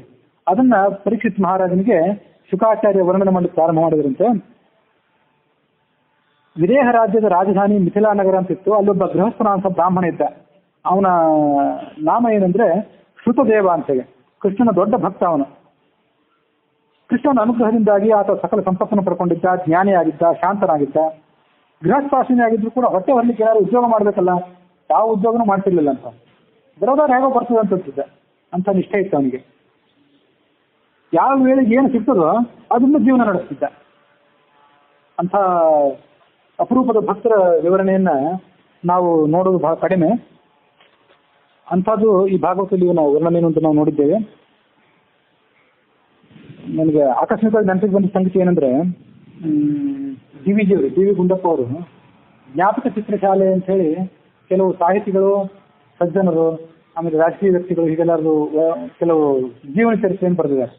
ಆ ಎಲ್ಲ ಜೀವನ ಚರಿತ್ರೆಗಳು ಯಾರಿಗೆ ಆಸಕ್ತಿ ಇದೆಯೋ ಅವರಿಗೆ ಅವೆಲ್ಲ ಹಿಡಿಸುವಂತವೆ. ಆದ್ರೆ ಅವರು ಮತ್ತೊಂದು ಪುಸ್ತಕ ಬರೆದಿದ್ದಾರೆ, ಧಾರ್ಮಿಕ ಸಂಪ್ರದಾಯಸ್ಥರು ಅಂತ ಹೇಳಿ. ಆ ಜ್ಞಾಪಕ ಚಿತ್ರಶಾಲೆ ಅಂತ ಏನೋ ಗ್ರಂಥಗಳ ಸರಣಿ ಇದೆಯಲ್ಲ, ಅದ್ರ ಪೈಕಿ ಅದೊಂದು ಪುಸ್ತಕ, ಧಾರ್ಮಿಕ ಮಹಾಪುರುಷರು ಅಂತ. ಈಗ 21ನೇ ಶತಮಾನ ನಡೀತಿದೆ. 20ನೇ ಶತಮಾನದ ಆದಿ ಭಾಗದಲ್ಲಿ ಡಿ ವಿ ಗುಂಡಪ್ಪ ಅವರು ಸಣ್ಣವರಿದ್ದಾಗ, ಸುಮಾರು 10-15 ವರ್ಷದಿಂದ ಅವರು 30-40 ವರ್ಷದ ತನಕ ತನ್ನ ಸುತ್ತಮುತ್ತಲು ಯಾವ ಶ್ರೇಷ್ಠರಾದಂತಹ ಜ್ಞಾನಿಗಳನ್ನ, ಪಂಡಿತರನ್ನ ಅವ್ರು ನೋಡಿದ್ರಲ್ಲ, ಅವರ ಜೀವನ ಚರಿತ್ರೆಯನ್ನ, ನಿಸ್ಪೃಹ ಜೀವನ ಚರಿತ್ರೆಯನ್ನ ಅವರು ಆ ಪುಸ್ತಕದಲ್ಲಿ ಒಕ್ಕಣಿಸಿದ್ದಾರೆ. ಆ ಪುಸ್ತಕ ಓದಿ ನಾನು ಪ್ರಭಾವಿತ ಆಗಿದ್ದೆ. ಒಂದು ದಿವಸ ಅದನ್ನು ಹೇಳ್ಬೇಕು ಅಂತ ಅನ್ಕೊಂಡಿದ್ದೆ.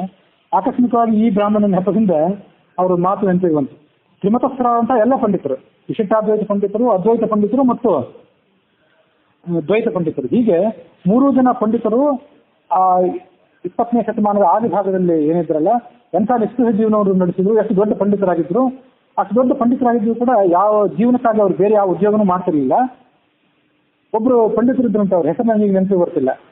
ದಿವಸ ಬೆಳಗ್ಗೆ ಗ್ರಾಮೀಣ ಮಹೋತ್ಸವದಲ್ಲಿ ಅವ್ರು ಎದ್ದು ಅವ್ರ ಮನೆಯಲ್ಲಿ ಒಂದು 5-6 ಜನ ಶಿಷ್ಯರು ಅವರಿಗೆ ಪಾಠ ಪ್ರವಚನ ಮಾಡಿ ಕೂತ್ಕೊಳ್ತಿದ್ರು. ಆಚಾರ್ಯರು ಪಾಠ ಪ್ರವಚನ ಮಾಡ್ತಿದ್ರು. 5-6 ಜನ ಶಿಷ್ಯರು ಎದುರಿಗೆ ಆಚಾರ್ಯಾಣಿ ಅಂದ್ರೆ ಅವರ ಪತ್ನಿ ಹಿಂದಿನ ದಿವಸ ಎಲ್ಲ ಪಾತ್ರೆಗಳನ್ನ ತೊಳೆದು ಸ್ವಚ್ಛ ಮಾಡಿ ಡಬ್ಬ ಹಾಕಿ ಇಟ್ಟಿರ್ತಿದ್ರು. ಆವತ್ತಿನ ದಿವಸ ಆ ಪಾತ್ರೆಗಳೆಲ್ಲ ಸಿದ್ಧ ಮಾಡಿ ಕೂತಿರ್ತಿದ್ರು. ಹಾಗೆ ಮನೆಯಲ್ಲಿ ಒಂದು ಕಾಳು ಅಕ್ಕಿ ಇಲ್ಲ, ಒಂದು ಕಾಳು ಅಕ್ಕಿ ಇಲ್ಲ, ಒಂದು ಕಾಳು ಬೇಳೆ ಇಲ್ಲ, ಒಂದು ಹನಿ ಎಣ್ಣೆ ಇಲ್ಲ ಅಂತ ಅವರು ಆ ಆಚಾರ್ಯರ ಮುಂದೆ ದೂರ ಹೇಳಲಿಲ್ಲ. ಆಚಾರ್ಯ ಪಾಠ ಪ್ರವಚನಕ್ಕೆ ಭಂಗ ಬರಬಾರ್ದು ಅಂತ ಹೇಳಿ ಆಚಾರ್ಯ ಒಳಗೇನಾದ್ರು ಇದೆ ಅಂತ ಇವ್ರು ಪ್ರಶ್ನೆನೂ ಮಾಡಲಿಲ್ಲ. ಆ ಆಚಾರ್ಯಾಣಿ ಅವಳು ದೂರ ಹೇಳಲಿಲ್ಲ. ಶಿಷ್ಯರಿಗೂ ಇವತ್ತು ಮಧ್ಯಾಹ್ನಕ್ಕೆ ಊಟಕ್ಕೆ ಏನು ಗತಿ, ಈ ಪಾಠ ಅಂತೂ ಆಚಾರ್ಯ ಹೇಳ್ತಿದ್ದಾರೆ, ಊಟಕ್ಕೆ ಏನು ಗತಿ ಅಂತ ಶಿಷ್ಯರು ವಿಚಾರ ಮಾಡಲಿಲ್ಲ, ಹಾಗೆ ಕೂತಿರ್ತಿದ್ರಂತೆ. ಬ್ರಾಹ್ಮಿ ಮುಹೂರ್ತದಲ್ಲಿ ಶುರುವಾದಂಥ ಪಾಠ ಪ್ರವಚನ ಸ್ವಲ್ಪ 9-10 ಗಂಟೆ ಅಥವಾ 8-9 ಗಂಟೆ ಬಂದು ಸ್ವಲ್ಪ ಹೊತ್ತಿಗೆ ಆಕಸ್ಮಿಕವಾಗಿ ಯಾರೋ ಒಬ್ರು ಪ್ರತಿ ದಿವಸ ಅವತ್ತಿನ ದಿವಸಕ್ಕೆ ಬೇಕಾದಂಥ ಧಾನ್ಯಗಳನ್ನ ಬೆಲ್ಲ ಇತ್ಯಾದಿ ಸಾಮಗ್ರಿಗಳನ್ನು ತಂದು ಕೊಟ್ಟು ಹೋಗ್ತಿದ್ರು. ಆವತ್ತು ಆಚಾರ್ಯಾಣಿ ಅವಾಗ ಮತ್ತೆ ಒಲೆ ಹೊತ್ತಿದ್ರು. ಆವತ್ತಿನ ದಿವಸ ಅಡಿಗೆ ಆಚಾರ್ಯರಿಗೆ ಬೇಕಾದಂಥ ಅವ್ರ ಹೆಂಡತಿಗೆ ಬೇಕಾದ ಅಡಿಗೆ ಮತ್ತು ಶಿಷ್ಯರಿಗೆ ಅಡಿಗೆ ಸ್ವಚ್ಛ ಒಲೆ. ಅದ್ರಲ್ಲಿ ಏನಾದ್ರು ಅಕ್ಕಿ ಕಾಳು ಉಳಿದಿದ್ರೆ ಮಾರನೇ ದಿವಸ ಅಡಿಗೆ, ಇಲ್ಲಾದ್ರೂ ಮತ್ತೆ ಹಾಗೆ ಚಿಂತೆ ಇಲ್ಲ. ಅವ್ರ ನಿಷ್ಠೆ ಎಂತಾದ್ರು ಅಂದ್ರೆ ಬ್ರಾಹ್ಮಣರ ನಿಷ್ಠೆ, ಮಾರನೇ ದಿವಸಕ್ಕೆ ಮತ್ತೆ ಅಂತ ಪದಾರ್ಥಗಳು ಬರ್ತಿತ್ತಂತೆ. ಅವ್ರ ಹೆಸರು ನಮ್ಗೆ ನೆನಪು ಬರ್ತಿರ್ಲಿಲ್ಲ. ಈ ಕಥೆ ಹೇಳ್ತೀನಿ ನೆನಪಿದ್ರೆ ಆ ಪುಸ್ತಕವನ್ನು ಓದಿ ನೆನಪಿಟ್ಕೊಂಡೇ ಬರ್ತಿದ್ದೆ. ಈ ಎಷ್ಟೋ ವರ್ಷದಿಂದ ಅವ್ರ ಜೀವನದ ನಡೆದು ಬಂದಂಥ ಘಟನೆ ಇದು. ಅದೇ ಇಂಥವ್ರು ಎಷ್ಟೋ ಜನ ಇದ್ರು. ಈ ಯಾದವಾರ್ಯರದು ಬಹಳ ಮಹತ್ವದ ಅನ್ಸ್ಕೊಳ್ಳೋದಿಲ್ಲ. ಯಾಕಂತಂದ್ರೆ ಯಾದವಾರ್ಯರು ಹೀಗಿದ್ರು, ಶುಕಾಚಾರ್ಯರು ಹೀಗಿದ್ರು ಅಂತ, ಋಷಿಮುನಿಗಳು ಹೀಗಿದ್ರು ಅಂದ್ರೆ ಅವರೆಲ್ಲ ಮಹನೀಯರು. ಈಗ 20ನೇ ಶತಮಾನದಲ್ಲಿ ಇರೋ ಕಥೆ ನಾನು ಯಾಕೆ ಹೇಳ್ತೇನೆ, 20ನೇ ಶತಮಾನದಲ್ಲಿ ಇದ್ರು, 21ನೇ ಶತಮಾನದಲ್ಲಿ ಇಂಥವ್ರು ಇದ್ರು ಅಂದ್ರೆ ಅವ್ರು ಯಾರಾಗಿರ್ಬೋದು, ನಮ್ಮ ಅಜ್ಜ ನಮ್ಮ ಮುತ್ತಜ್ಜ ಆಗಿರ್ಬೋದು, ಅವ್ರು ಹೀಗಿದ್ರು ಅಂತ ಹೇಳೋದು ಉದ್ದೇಶ ಅಷ್ಟೇ. ಇಂಥವ್ರು ಬದುಕಿದ್ರು ಆ ಕಾಲದಲ್ಲಿ, ಯಾವುದಕ್ಕೂ ತಲೆ ಕೆಡಿಸ್ಕೋತಿರ್ಲಿಲ್ಲ. ನಾವು ಇನ್ಶೂರೆನ್ಸ್ ಬಗ್ಗೆ ತಲೆ ಕೆಡಿಸ್ಕೋತೀವಿ, ಬ್ಯಾಂಕಿನ ಅಕೌಂಟ್ ಬಗ್ಗೆ, ನಮ್ಮ ಬ್ಯಾಲೆನ್ಸ್ ಬಗ್ಗೆ, ಎಲ್ಲರ ಬಗ್ಗೆ ತಲೆ ಕೆಡಿಸ್ಕೋತೀವಿ. ನಾಳೆ ಮದುವೆ ಆಗ್ಬಿಟ್ಟು ಏನು ಗೊತ್ತಿ, ಅದಕ್ಕೆ ನಾನು ಎಲ್ಲ ಥರ ಸಂಪಾದನೆ ಮಾಡಬೇಕು ಹೀಗೆ ಅಂತೀವಿ. ನ್ಯಾಯ ಅನ್ಯಾಯ ಧರ್ಮ ಯಾವುದನ್ನು ವಿಚಾರ ಮಾಡಿ ಎಲ್ಲ ಥರ ಸಂಪಾದನೆ ಮಾಡ್ತೀವಿ. ಆದರೆ ಅಧರ್ಮ ಹೋಗಲಿ, ಧರ್ಮದಿಂದ ಧನ ಸಂಪಾದನೆ ಮಾಡಲಿಕ್ಕೂ ಅವ್ರು ತಲೆ ಕೆಡಿಸ್ಕೋತಿರ್ಲಿಲ್ಲ. ಅವ್ರಿಗೆ ಸಿಕ್ಕ ಹೆಂಡತಿನೂ ಅಂಥವಳೆ, ಎಂಥ ಅದ್ಭುತವಾದಂಥ ಜೀವನ ಅವ್ರು ನಡೆಸ್ತಿದ್ರು. ಆ ಪುಸ್ತಕದ ಮುನ್ನುಡಿಯಲ್ಲಿ DVG ಅವರು ಬರೀತಾರೆ, ನಾನು ಈ ಪುಸ್ತಕ ಯಾಕೆ ಬರೆದಿದ್ದೀನಿ, ಯಾರಿಗಾಗಿ ಬರೆದಿದ್ದೇನೆ ಈ ಪುಸ್ತಕ ಅಂದರೆ, ಈಗ 21ನೇ ಶತಮಾನದಲ್ಲಿ ನಾವಿದ್ದೀವಿ, ಇದು MTV ಯುಗ. ಈಗ ಇಲ್ಲಿ ಆ DVG ಅವರು ಸಣ್ಣವರಿದ್ದಾಗಲೇ ಕಾಲ ಕಲುಷಿತವಾಗಲಿಕ್ಕೆ ಪ್ರಾರಂಭ ಆಗಿತ್ತು. ಅವ್ರೇನಂದ್ರೆ ಈಗಿನ ಕಾಲದಲ್ಲಿ ಈಗ ನಾನು ಬರೆದಿರುವಂತಹ ಧಾರ್ಮಿಕ ಸಂಪ್ರದಾಯ ಹೆಸರು ಪುಸ್ತಕವನ್ನು ಓದೋರು ಯಾರಿದ್ದಾರ್ರಿ, ನನಗೆ ಸಂದೇಹ ಇದೆ.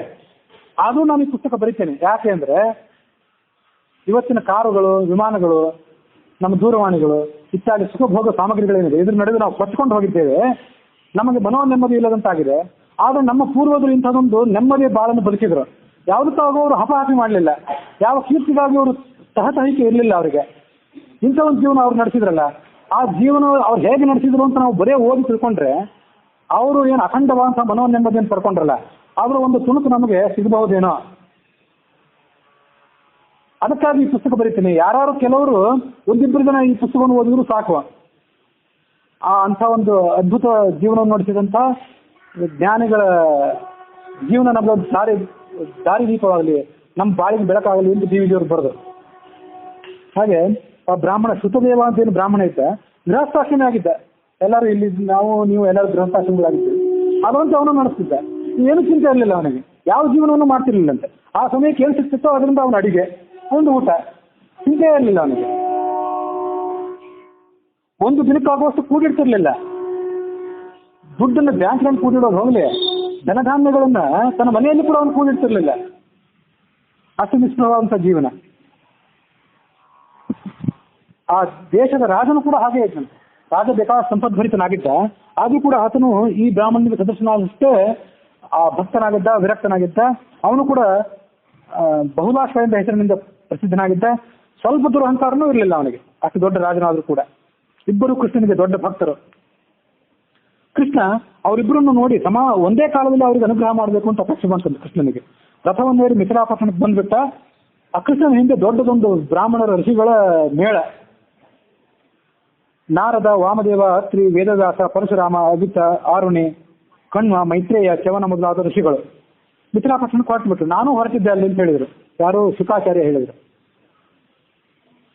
ಭಗವಂತ ಬರ್ತಾ ಇದ್ದಾನೆ ಅನ್ನೋ ಸುದ್ದಿಯನ್ನು ಕೇಳಿದ ಕೂಡಲೇ ದಾರಿಯಲ್ಲಿರುವಂತಹ ಹಳ್ಳಿಗಳ, ಪಟ್ಟಣಗಳ ಜನರು ಅಂದ್ರೆ ಆತನ ಸತ್ಕಾರಕ್ಕಾಗಿ ಅರ್ಘ್ಯಪಾದ್ಯಾದಿಗಳನ್ನು ತಂದು ಆ ಭಗವಂತನಿಗೆ ಪೂಜೆಯನ್ನು ಮಾಡಿ ಕೃತಾರ್ಥರಾಗ್ತಿದ್ರು.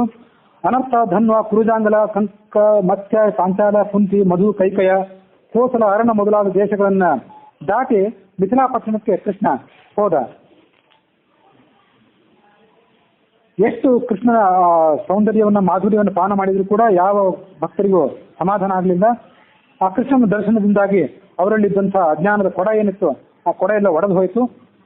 ಆ ಸಂದರ್ಭದಲ್ಲಿ ದೇವತೆಗಳು ಗಂಧರ್ವರೆಲ್ಲರೂ ಕೂಡ ಆಕಾಶದಲ್ಲಿ ಎರಡೂ ಕಡೆ ನಿಂತು ಆ ಭಗವಂತನ ಯಾತ್ರೆಯನ್ನು ನೋಡ್ತಾ ಇದ್ರು. ಭಗವಂತ ಅಪರೂಪದ ಯಾತ್ರೆಯನ್ನು ಕೈಗೊಂಡಿದ್ದಾನೆ. ಇದನ್ನು ಯಾವ ಶತ್ರುಗಳನ್ನು ಕೊಲ್ಲಿಕ್ಕೆ ಯಾತ್ರೆ ಅಲ್ಲ, ಯಾವುದೇ ಹೊಸ ಹುಡುಗಿಯನ್ನು ಕರ್ಕೊಂಡು ಬರಬೇಕು ಅಂತ ಯಾತ್ರೆನೂ ಅಲ್ಲ. ಎಲ್ಲ ಆಗ್ಬೇಕಾದ ಮದುವೆಗಳೆಲ್ಲ ಆಗಿ ಹೋಗಿತ್ತು, ಮಕ್ಕಳಾಗಿದ್ರು ಮೊಮ್ಮಕ್ಕಳು ಆಗಿದ್ರು. ಭಕ್ತರನ್ನ ಅನುಗ್ರಹ ಮಾಡಲಿಕ್ಕೆ ಹೊಸ ಯಾತ್ರೆ ಇದು ನೋಡ್ಬೇಕು ಅಂತ ನಿಂತಿದ್ರು ಎಲ್ಲರೂ. ಭಗವಂತ ಬರ್ತಿದ್ದಾನೆ ಅಂತ ಸುದ್ದಿ ಕೇಳಿದ ಕೂಡಲೇ ಮಿಥಿಲಾ ನಗರದ ವಾಸಿಗಳಿಗೆ ಆನಂದಕ್ಕೆ ಕಾರವೇ ಇರಲಿಲ್ಲ. ಅವರ ಕೃಷ್ಣನನ್ನು ನೋಡಿದ ಕೂಡಲೇ ಅವರ ಮುಖ ಕಮಲಗಳೆಲ್ಲವೂ ಕೂಡ ಅರಳಿದವು, ಅವರ ಹೃದಯವೂ ಕೂಡ ಅರಳಿತು. ಕೃಷ್ಣನಿಗೂ ಮತ್ತು ಋಷಿಮನಿಗಳಿಗೂ ಅವರೆಲ್ಲರೂ ಕೂಡ ಬದ್ಧಾಂಜಲಿಗಳಾಗಿ ನಮಸ್ಕಾರ ಮಾಡಿದರು. ಬಹುಲಾಷ್ಟ ಮತ್ತು ಸುತದೇವ ಅಂತ ಬ್ರಾಹ್ಮಣ ಮತ್ತು ರಾಜ ಅವರು ಇಬ್ರು ಕೂಡ ಬಂದು ಕೃಷ್ಣನ ಪಾದಗಳಿಗೆ ಬಿದ್ದರು. ಅವರಿಬ್ರು ಕೂಡ ಇಬ್ರು ಏನ್ ಮಾಡಿದ್ರು ಅಂದ್ರೆ, ನನ್ನ ಮನೆಗೆ ಇವತ್ತು ಆತಿಥ್ಯಕ್ಕೆ ಬರಬೇಕು ಅಂತ ಹೇಳಿಬಿಟ್ರು ಏಕಕಾಲದಲ್ಲಿ. ರಾಜನು ಹೇಳಿದ, ಈ ಕಡೆ ಸುತದೇವನು ಹೇಳಿದ. ಋಷಿಮುನಿಗಳು ಜೊತೆಗೆ ಬರಬೇಕು, ನಾನೇನು ಬಡ ಅಂತ ತಿಳ್ಕೋಬೇಡ, ನೀನು ಬೇಕಾದೆಲ್ಲ ಸತ್ಕಾರ ಮಾಡ್ತೀನಿ ಅಂತ ಬ್ರಾಹ್ಮಣನು. ಇಬ್ಬರು ಭಕ್ತರ ಪ್ರಾರ್ಥನೆಯನ್ನು ಒಪ್ಕೊಂಡ್ಬಿಟ್ಟ ಕೃಷ್ಣ. ಅವನು ಏನು ಹಿಂಜರಿಲಿಲ್ಲ. ಒಂದೇ ಸಮಯದಲ್ಲಿ ಇಬ್ಬರು ಮನೆಗಳಿಗೂ ಹೋದ. ಅವರಿಬ್ಬರು ಏನ್ ತಿಳ್ಕೊಂಡ್ರಂದ್ರೆ, ರಾಜನನ್ನು ಬಿಟ್ಟು ನನ್ನ ಮನೆಗೆ ಬಂದಲ್ಲ ಕೃಷ್ಣ ಅಂತ ಈ ಬ್ರಾಹ್ಮಣ ತಿಳ್ಕೊಂಡ. ಬ್ರಾಹ್ಮಣ ಅಂತ ದೊಡ್ಡ ಪಂಡಿತ ಅವನ ಮನೆಯನ್ನು ಬಿಟ್ಟು ನನ್ನ ಮನೆಗೆ ಬಂದಲ್ಲ ಅಂತ ರಾಜ ಹರ್ಷಿಸಿದ. ಏಕಕಾಲದಲ್ಲಿ ಇಬ್ಬರು ಮನೆಗೂ ಬಂದಿದ್ದಾನೆ ಕೃಷ್ಣ ಅಂತ ಅವರಿಬ್ಬರಿಗೂ ಗೊತ್ತಿರಲಿಲ್ಲ. ಋಷಿಮುನಿಗಳ ಸಮೇತನಾಗಿ ಕೃಷ್ಣ ಅವರ ಆತಿಥ್ಯವನ್ನು ಸ್ವೀಕಾರ ಮಾಡಿದ.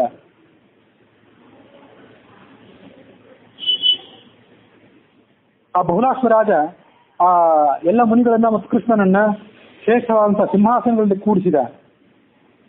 ಸಿಂಹಾಸನಗಳಲ್ಲಿ ಕೂಡಿಸಿದ ಮೇಲೆ ಆ ಜನಕ ರಾಜ ಅಂದ್ರೆ ಅವನು ಆ ಮಿಥಿಲಾ ರಾಜ್ಯದಲ್ಲಿ ಯಾರ್ಯಾರು ರಾಜರು ಬರ್ತಿದ್ರಲ್ಲ ಅವರೆಲ್ಲರೂ ಜನಕ ಅನ್ನೋ ಹೆಸರನ್ನೇ ಪಡ್ಕೋತಾರೆ. ಅವನ ಹೃದಯ ಆನಂದದಿಂದ ಉಕ್ಕಿ ಹರಿಯಿತು, ಕಣ್ಣುಗಳಿಂದ ಆನಂದ ಬಾಷ್ಪಗಳು ತುಂಬಿ ಹರಿದವು. ಆ ಅತಿಥಿಗಳ ಪಾದಕ್ಕೆ ಅವನು ನಮಸ್ಕಾರ ಮಾಡಿ ಅವರ ಪಾದವನ್ನು ತೊಳೆದು ಆ ಚರಣ ತೀರ್ಥವನ್ನ ತಾನು ಮತ್ತು ತನ್ನ ಕುಟುಂಬದವರ ಜೊತೆಗೆ ತಲೆಯ ಮೇಲೆ ಧರಿಸಿದ. ಗಂಧ, ಪುಷ್ಪಮಾಲಿಕೆ, ವಸ್ತ್ರ, ಅಲಂಕಾರ ಮೊದಲಾದ ಎಲ್ಲವನ್ನು ಕೊಟ್ಟು ಅವರಿಗೆ ಈ ಮುಂದಿನ ಮಾತುಗಳನ್ನು ಹೇಳಿದ. ಪ್ರಭುವೇ, ನೀನು ಸಮಸ್ತ ಪ್ರಾಣಿಗಳಿಗೂ ಆತ್ಮಸ್ವರೂಪನಾಗಿದ್ದಿ, ನಮಗೆ ದರ್ಶನ ಕೊಟ್ಟು ನಮ್ಮನ್ನು ಕೃತಾರ್ಥರನ್ನಾಗಿ ಮಾಡಿದ್ದಿ. ನಿನ್ನಿಂದ ಲಕ್ಷ್ಮೀ, ಬ್ರಹ್ಮ ಮೊದಲಾದಂಥ ಸಕಲ ದೇವತೆಗಳು ಕೂಡ ಹುಟ್ಟಿ ಬಂದವರು. ಅಂಥ ದಿವ್ಯವಾದಂಥ ನಿನ್ನ ಕಮನೀಯವಾದಂಥ ವಿಗ್ರಹವನ್ನ ನಾನಿವತ್ತು ನೋಡ್ತಾ ಇದ್ದೇನೆ.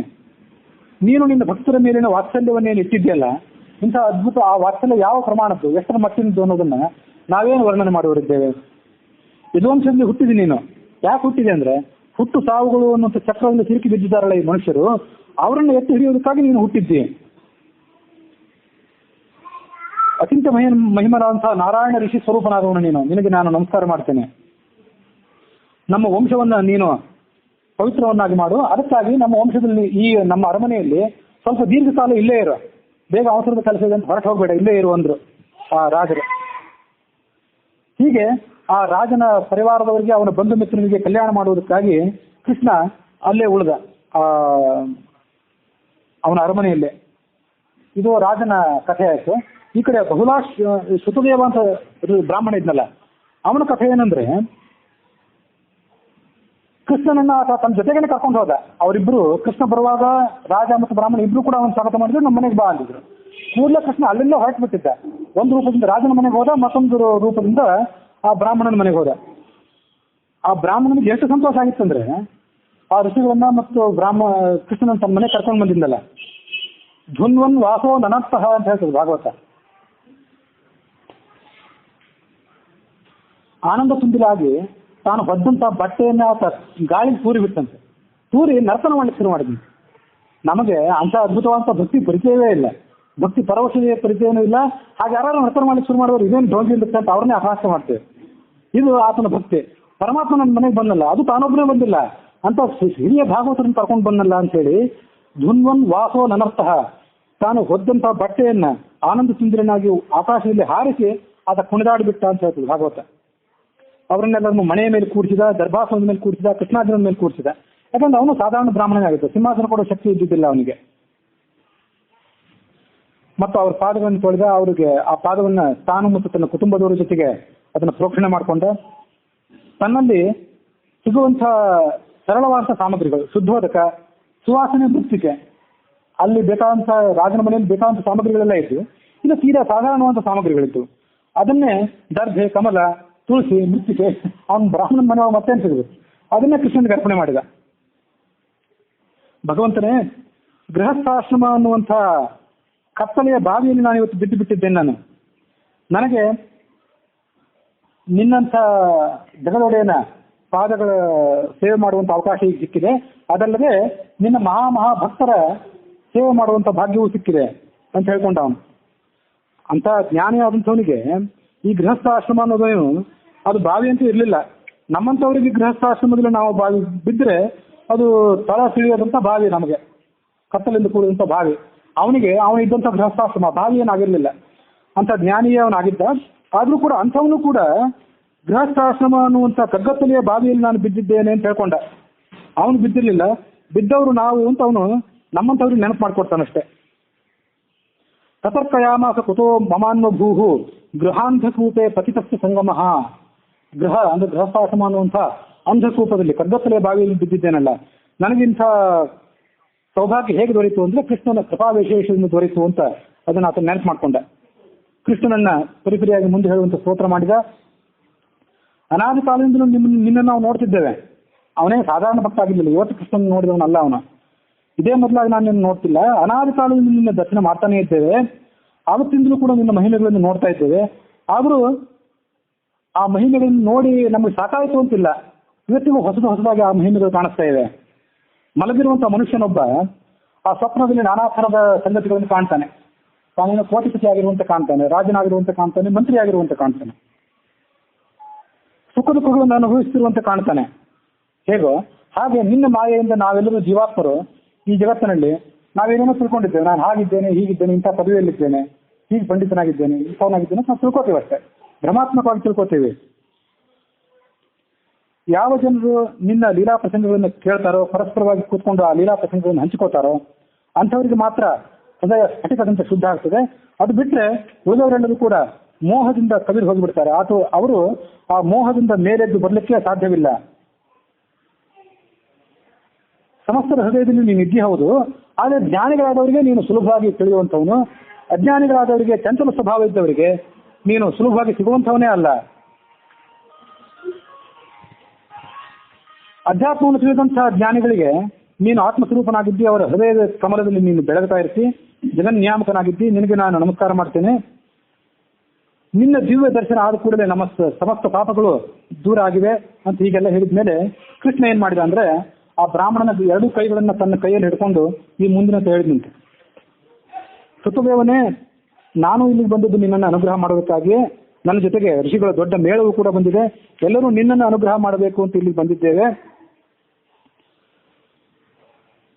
ದೇವತೆಗಳು, ಪುಣ್ಯಕ್ಷೇತ್ರಗಳು, ಗಂಗಾ ಮುದ್ರಾದ ತೀರ್ಥಗಳಲ್ಲಿ ಸ್ನಾನ, ಇವುಗಳಿಂದ ಸಿಗದಂತಹ ದೊಡ್ಡ ಪ್ರಮಾಣದ ಪುಣ್ಯವೇನಿದೆ ಆ ಪುಣ್ಯ ಸಾಧುಗಳ ಭಾಗವತರ ದರ್ಶನದಿಂದ, ಭಕ್ತರ ದರ್ಶನದಿಂದ ಸಿಗುವಂಥದ್ದು. ಆ ಮಹಾನುಭಾವರ ದೃಷ್ಟಿ ಪಥಕ್ಕೆ ಒಮ್ಮೆ ಬಿದ್ದರೂ ಸಾಕು, ಮಹಾಪಾಪಸ್ಥನಾದವನು ಕೂಡ ಪುಣ್ಯನಾಗಿ ಬಿಡ್ತಾನೆ. ಬ್ರಾಹ್ಮಣನಾದವನು ಹುಟ್ಟಿನಿಂದ ಶ್ರೇಷ್ಠ ಅಂತ ಹೇಳ್ತದೆ ಶಾಸ್ತ್ರ, ಅದೆಲ್ಲ ಸರಿ. ಹಾಗಿದ್ರೂ ಕೂಡ ಎಂಥ ಬ್ರಾಹ್ಮಣ ಶ್ರೇಷ್ಠ ಅಂದ್ರೆ ತಪಸ್ಸಿನಿಂದ ಕೂಡಿರ್ಬೇಕು, ಅವನು ವಿದ್ಯೆಯಿಂದ ಕೂಡಿರಬೇಕು ಮತ್ತು ಎದುರ್ಥ ಲಾಭ ಸಂತುಷ್ಟನಾಗಿರ್ಬೇಕು. ಇವತ್ತೇನು ಸಿಗ್ತಾವಲ್ಲ ಅಷ್ಟರ ಮೂಲಕ ಆತ ಸಂತುಷ್ಟನಾಗಬೇಕು. ಹೀಗಿದ್ರೆ ಅಂತಹ ಬ್ರಾಹ್ಮಣರ ಬಗ್ಗೆ ಏನೂ ಹೇಳಬೇಕಾಗಿಲ್ಲ. ಆತ ನಿಜವಾಗ್ಲೂ ಶ್ರೇಷ್ಠನೇ. ಭಗವಂತನು ಕೂಡ ಆತನ ಸತ್ಕಾರ ಮಾಡ್ತಾನೆ. ಜ್ಞಾನಿಗಳಾದಂಥವರು, ಭಗವಂತನ ಭಕ್ತರಾದವರು ನನಗೆ ಅತ್ಯಂತ ಪ್ರಿಯರು, ನನ್ನ ಭಕ್ತರಾದವರು ನನಗೆ ಅತ್ಯಂತ ಪ್ರಿಯರು ಅಂತ ಹೇಳಿದ ಕೃಷ್ಣ.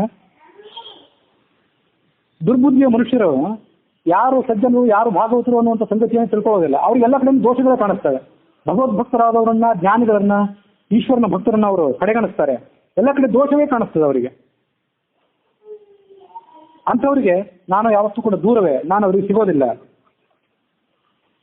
ಜ್ಞಾನಿಯಾದವನು ಜ್ಞಾನಯೋಗ, ಭಕ್ತಿಯೋಗ ಮತ್ತು ಕರ್ಮಯೋಗಗಳ ಮೂಲಕ ನನ್ನನ್ನು ಸಾಕ್ಷಾತ್ಕರಿಸಿಕೊಂಡು ಈ ಜಗತ್ತಿನ ವ್ಯತ್ಯಾಸವನ್ನ ಮತ್ತು ನನ್ನ ವ್ಯತ್ಯಾಸವನ್ನು ತಿಳ್ಕೊಂಡು ಆತ ಸಿದ್ಧಿಯನ್ನು ಪಡ್ಕೊಳ್ತಾನೆ. ಹೀಗೆ ಆ ಭಾಗವತರಾದವರೆಲ್ಲರಿಗೂ ಅನಾಯಾಸವಾಗಿ ನಿನ್ನಲ್ಲಿ ಇವತ್ತು ಬಂದಿದ್ದಾರೆ. ಅವರ ಪೂಜೆಯನ್ನು ನೀನು ಮಾಡಿದ್ದಿ. ಅವರ ಪೂಜೆಯನ್ನು ನೀನು ಮಾಡಿದ್ರಿಂದ ನಿನ್ನ ಈ ಧಾರ್ಮಿಕ ಆಚರಣೆಯಿಂದ ನಾನು ಸಂತೃಪ್ತನಾಗಿದ್ದೇನೆ. ಆ ಭಾಗವತರ ಈಶ್ವರನ ಭಕ್ತರಾದವರ ಸೇವೆಯನ್ನು ಮಾಡೋದು ಬಿಟ್ಟು ನನಗೆ ನೀವು ಬೇಕಾದಷ್ಟು ಪಂಚಾಮೃತ ಅಭಿಷೇಕ ಮಾಡಿಸಿದ್ರು, ಪ್ರದಕ್ಷಿಣೆ ಹಾಕಿದ್ರು, ನಮಸ್ಕಾರಗಳನ್ನ ಹಾಕಿದ್ರು, ತೃಪ್ತಿ ಇಲ್ಲ ನನಗೆ. ನನ್ನ ಭಕ್ತರು ಯಾರಿದ್ದಾರೋ ಅವ್ರಿಗೆ ನೀನು ಪೂಜೆ ಮಾಡಿದಲ್ಲ ಅಷ್ಟು ಸಾಕು ಅಂದ ಕೃಷ್ಣ. ಹೀಗೆ ಆ ಸುತದೇವ ಅನ್ನುವಂಥ ಬ್ರಾಹ್ಮಣ ಆ ಕೃಷ್ಣನ ಅನುಗ್ರಹದಿಂದ ಮತ್ತು ಬಂದಂಥ ಭಾಗವತರ ಅನುಗ್ರಹದಿಂದ, ಅವರ ಕೃಪಾಶೀರ್ವಾದದಿಂದ ಭಗವಂತನ ಸ್ವರೂಪವನ್ನು ಪಡ್ಕೊಂಡ್ಬಿಟ್ಟ, ಸದ್ಗತಿಗೆ ಹೋಗಿ ತಲುಪಿದ. ಮತ್ತು ಭೋಲಾಸುರಾಜನಿಗೂ ಕೂಡ ಹಾಗೆ ಅವನು ಸದ್ಗತಿಯನ್ನು ಪಡ್ಕೊಂಡ.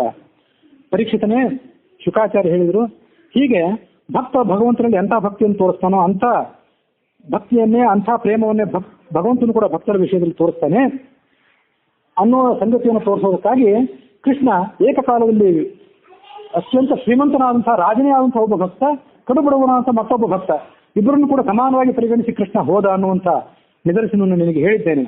ಇದಾದ ಬಳಿಕ ಕೃಷ್ಣ ಅವರಿಬ್ಬರಿಗೂ ಸದ್ಗತಿಯನ್ನು ಕರುಣಿಸಿ ದ್ವಾರಕಾನಗರಕ್ಕೆ ತೆರಳಿದ ಅನ್ನುವಲ್ಲಿಗೆ ಮಹಾಪುರಾಣವಾದಂತಹ ಪಾರಮಹಂಸ ಸಂಹಿತ ಆಗಿರುವಂತಹ ಭಾಗವತ ದಶಮಸ್ಕಂದದ 86ನೇ ಅಧ್ಯಾಯ ಸಮಾಪ್ತ.